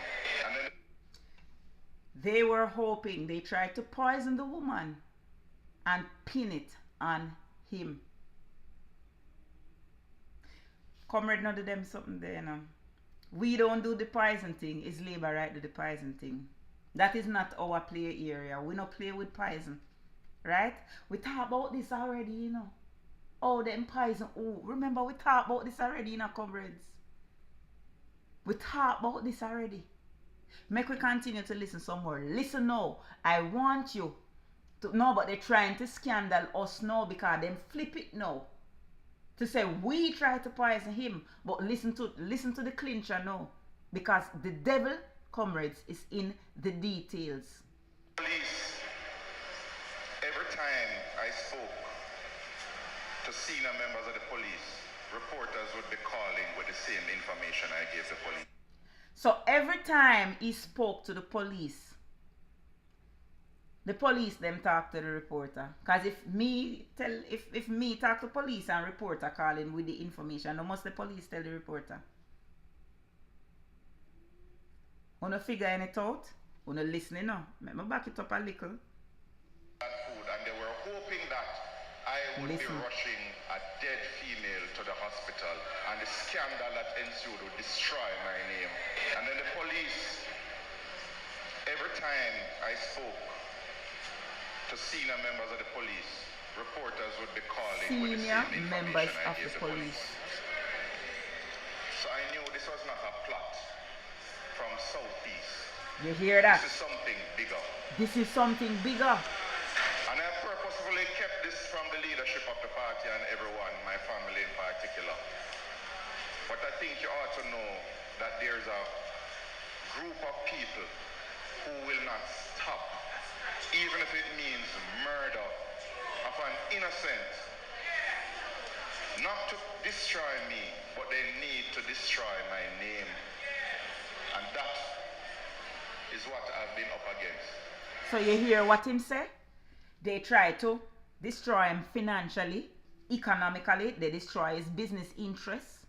Then basically mash up thank you our them basic, and they destroy it. Same so them do to Julian Silvera. They wanted to Julian Silvera, Dr. Dawes story come to bump. So that them can run with it and say it's him kill a girl. And then when the girl end up at the morgue, nobody know how she dead. Them plant bullet in her because he was the last person seen with her.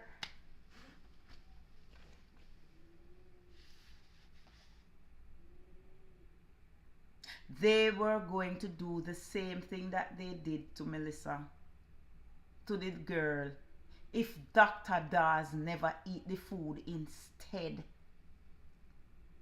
They would have found bullet in her vagina too.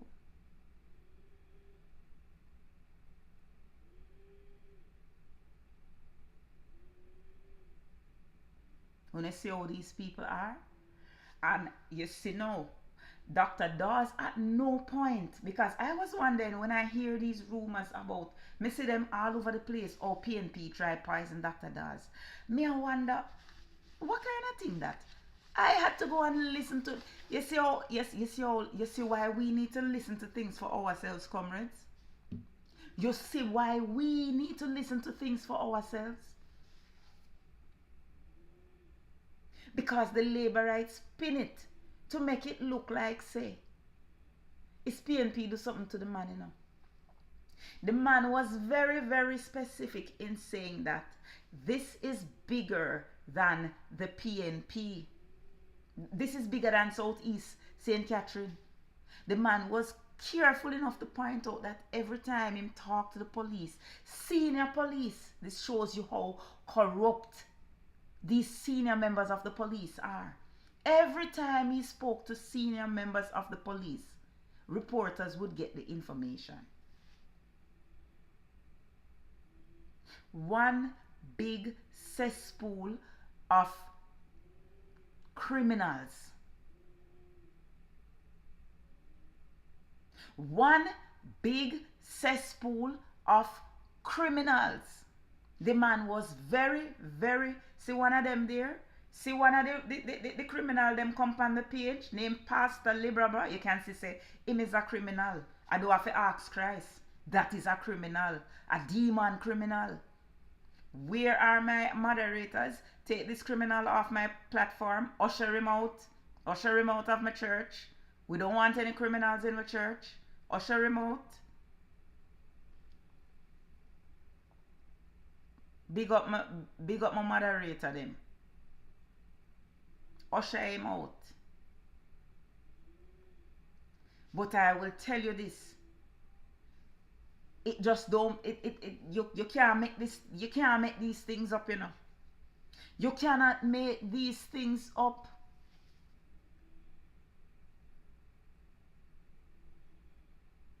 You cannot make these things up.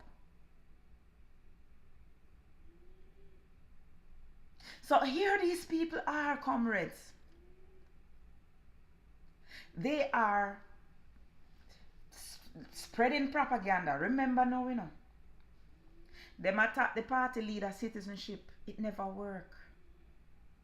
Them drop boop flat into that hole. As a matter of fact, it now appears that one of their very own sitting members of parliament is a US citizen. So they dig the hole and drop straight in it themselves. Because Jamaicans just looked at them and said, we don't care. Nobody gives a rat's ass. They tried to give him a nickname, thinking that that nickname would bring him down. Instead, People are using that nickname as a sign of respect for him. We call him Marky British with respect. We put respect for anything them want call him. We are put respect on it. Marky British them want, Marky British them I go get. So them realize said that don't work. The people them go bomb up in parliament. Literally throw a buckle bomb in the parliament. Thinking that would work to create a distraction. Them never expects a PNP would have, hey, I'm telling you something, you know, no better big up Tara, you know. Because Tara coming like she don't sleep. Because Tara spot it from early, you know. And we jump on that early, you know. Before they could blame us. Because we know that's where they were going. When you realize the time that NNN dropped that story, in the wee hours of the morning, when it's only demons awake. Talk about surveillance footage. You never see surveillance shake so? Like somebody holding the camera and walking with it. Amen Twitch. How him get the surveillance tape at wee hours of the morning? That's why I'm telling you, so them people are brainless, you know. How did Cliff Hughes, a journalist, get this footage in the wee hours of the morning to drop it? Everald Bogle, well, if Golden going go, half a JLP going go too. Let us start with the Charles them. Make us start with Tom Tavares. Wipe out half of your party then. Wipe out half of your party. Because Golden not going anywhere without them. If Golden is going, they are going too. So make up your mind. Make up your mind what you want. Because the rest of Jamaica don't care. The only people who care is the brainless labor right them. Yeah man, I don't even have to say nothing again. The moderator them. Usher him out. You see, you and Marie, you is a setup. You is a setup. You is a setup. You is a setup. But it goes further than that. It goes further than that, you know. Because them never depend the same page when Christoph and get lick off and bike. This goes to show you say God don't like ugly. God don't like ugly. Because while they were plotting and twisting, God was wiping. Man a plan, God a wipe. Yes, unfriendly him did on the spot when it happened because he knew it was going to happen. Man was planning while God was wiping. So they make up them big fancy plot just like they make up them big fancy plot and had when NNN was shot up.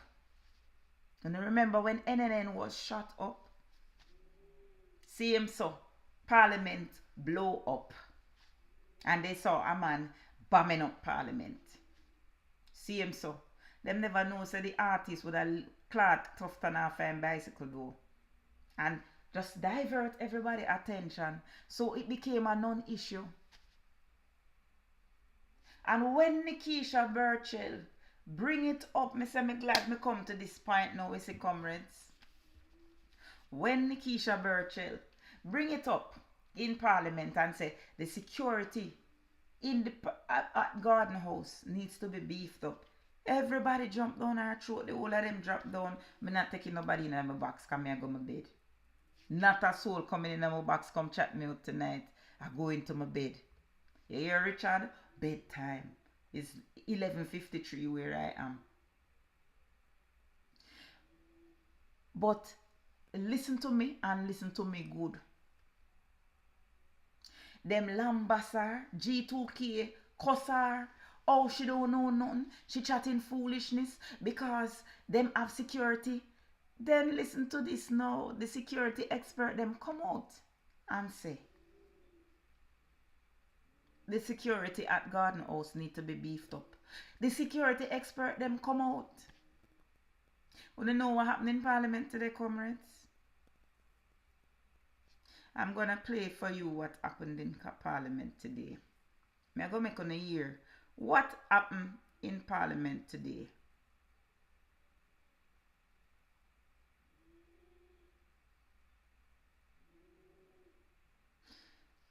So the man ban a 12-month ban on ride sharing. Okay. Same thing that will fix the situation. Hey, me say them people are fool no fart, you know. Alright, see here now. Should have a matter at the forefront of our minds, as every single legislator and every right-thinking Jamaican should. As members of this House, you're aware, or should be aware, that on Saturday, June 1st, 2024, at approximately 10:01 p.m., a Molotov cocktail was thrown at the entrance that is outside to the front door of Gordon House by an unidentified perpetrator. Contrary to reports circulating across social media and elsewhere, the building was not breached and damage to the structure was minimal due to the quick response of the police officers on duty here 24 hours per day, 7 days per week. I have received assurances that the Jamaica Constabulary Force is making every effort to apprehend the perpetrator or perpetrators involved in the shameful attack on the home of our legislature. Furthermore, additional security measures will be implemented here at Parliament, including the deployment of additional personnel and the strengthening of the electronic architecture of the building. So let me ask you something now. By the National Intelligence Bureau. So let me ask you something now. What did Nikisha Burchell say that was so different from what Juliet just said? Somebody do the maths for me, because the maths is not mathsing. The maths is not mathsing. Nikisha Burchell in her statement said the security of Gordon House needs to be improved. It needs to be beefed up. No, it have enough security.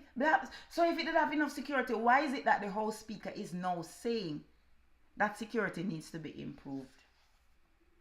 If it did have 24-hour security, 7 days a week, where were the security? Where were the police when the man was throwing the Molotov cocktail in the Garden House, whether anything damaged or not? Thank you, it's RM, because she's a PNP.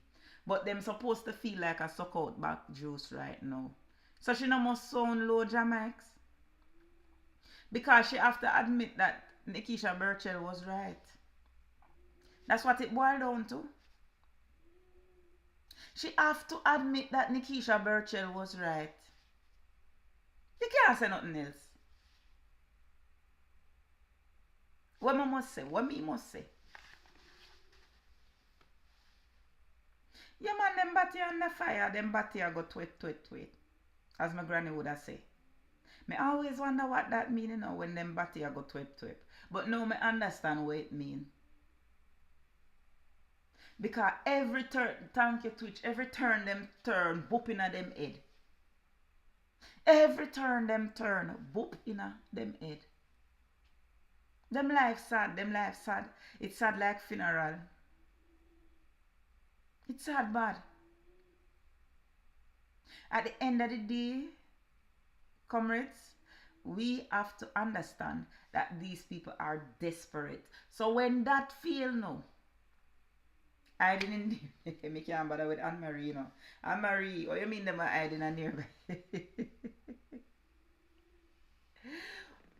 10 it not sad again. Lord have mercy. So what them sad like then? Where is sad? Parliament? Them sad like upper Parliament? What? Them sad like upper Belmont Road? Them sad like upper the Belmont Road. You know, it is so ironic that Kerencia Morrison come out and say, oh, them are going to turn Old Hope Road into a museum. But we turn Belmont Road into a funeral parlor. So how that a go? Me Jesus. Anyway, comrades, back to my point.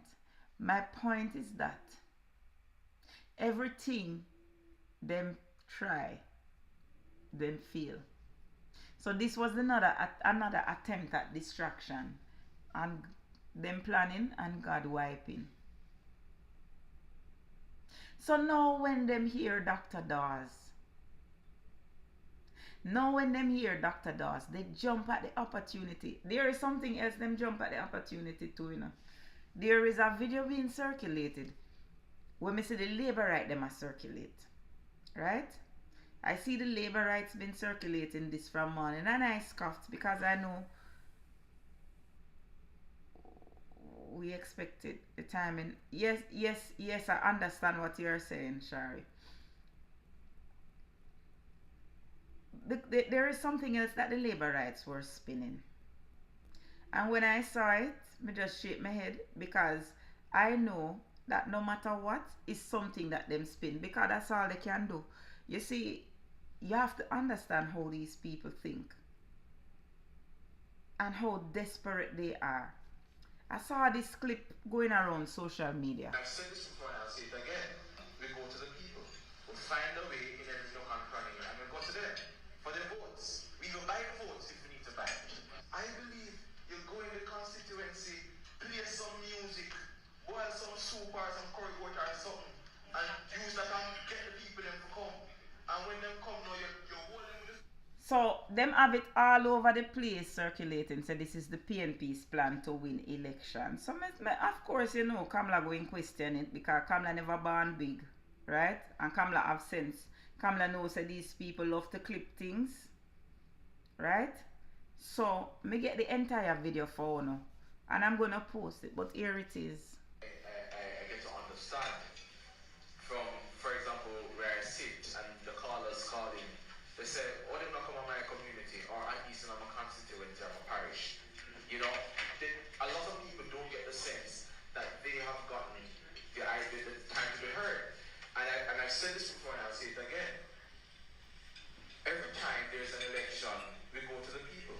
We find a way in every nook and cranny and we go to them for their votes. We will buy the votes if we need to buy it. I am of the view. I mean, I just so you know. Listen. So you see what them do? You see what them do?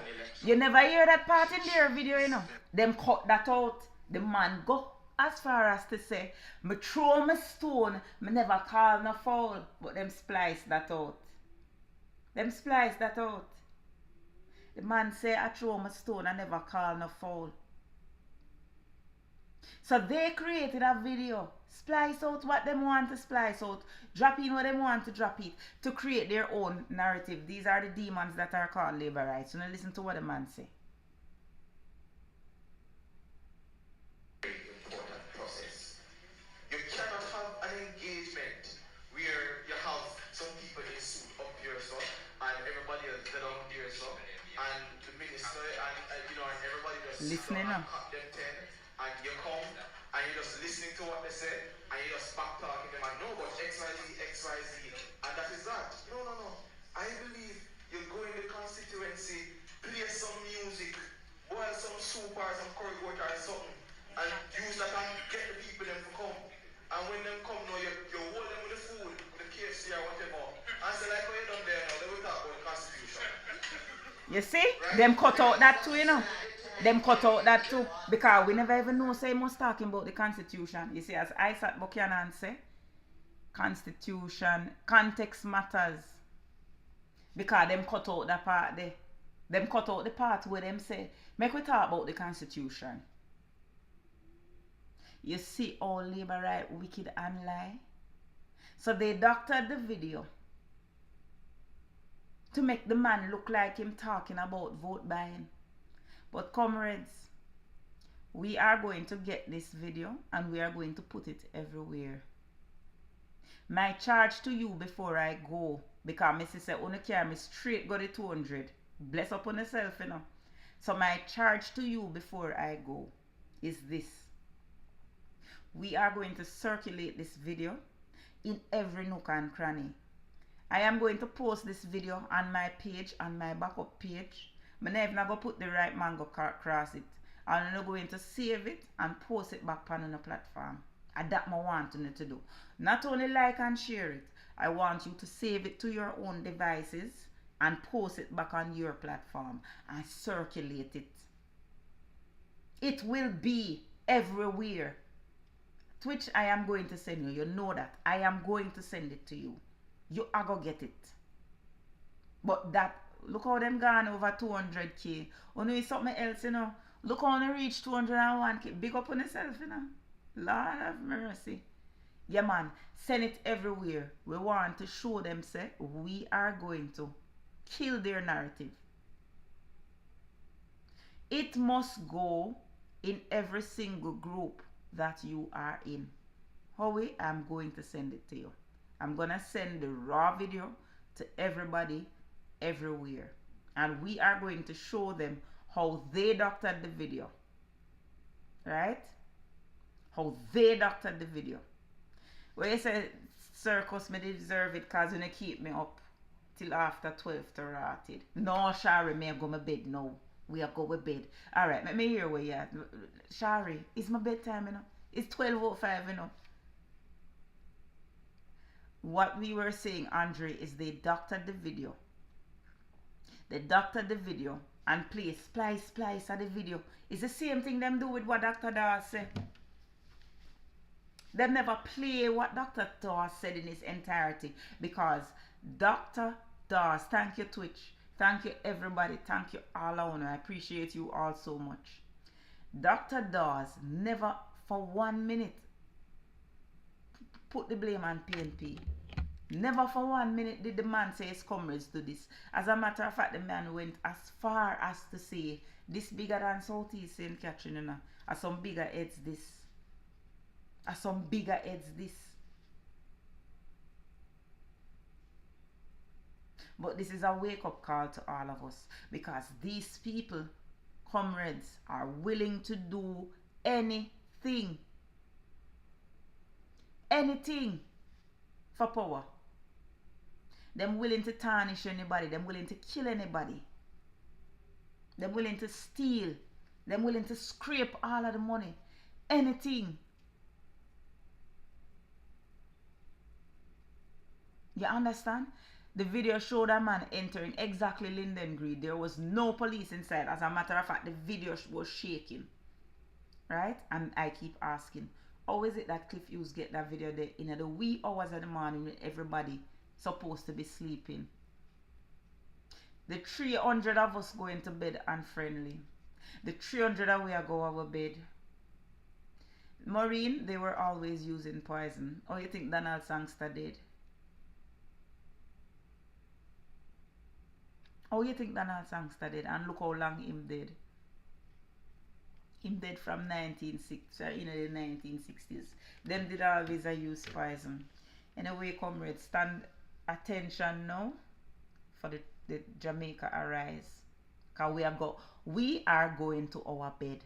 And tomorrow we'll wake up fresh. We don't have to go listen to Jam Views coming on at 6 o'clock in the morning. We don't have Jam Views to go listen to. Comrades, good night. It was a pleasure. I really enjoyed tonight. Church is still full and all of us going to a bed together, Anne-Marie. We're going to pray now to the PNP gods and go to our bed. Alright? Stand attention. Jamaica Arise.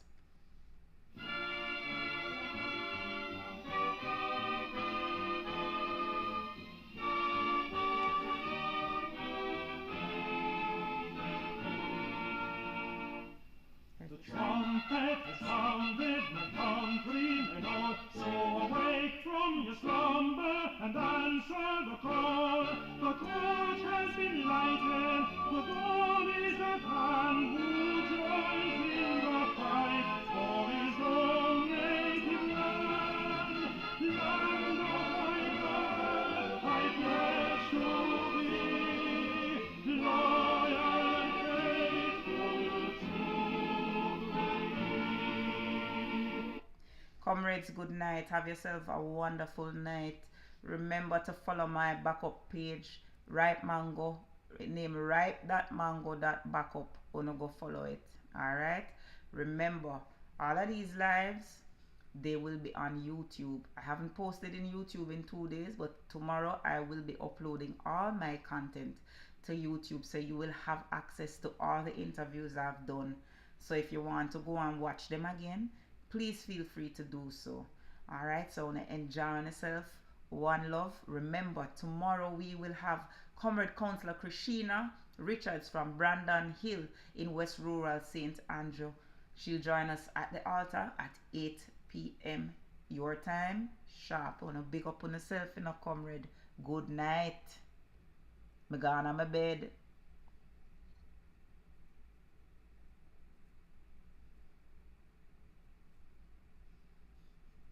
That stop. YouTube. Good night. Good night, Natalie. Good night, O'Brien. Good night, everybody. See you now.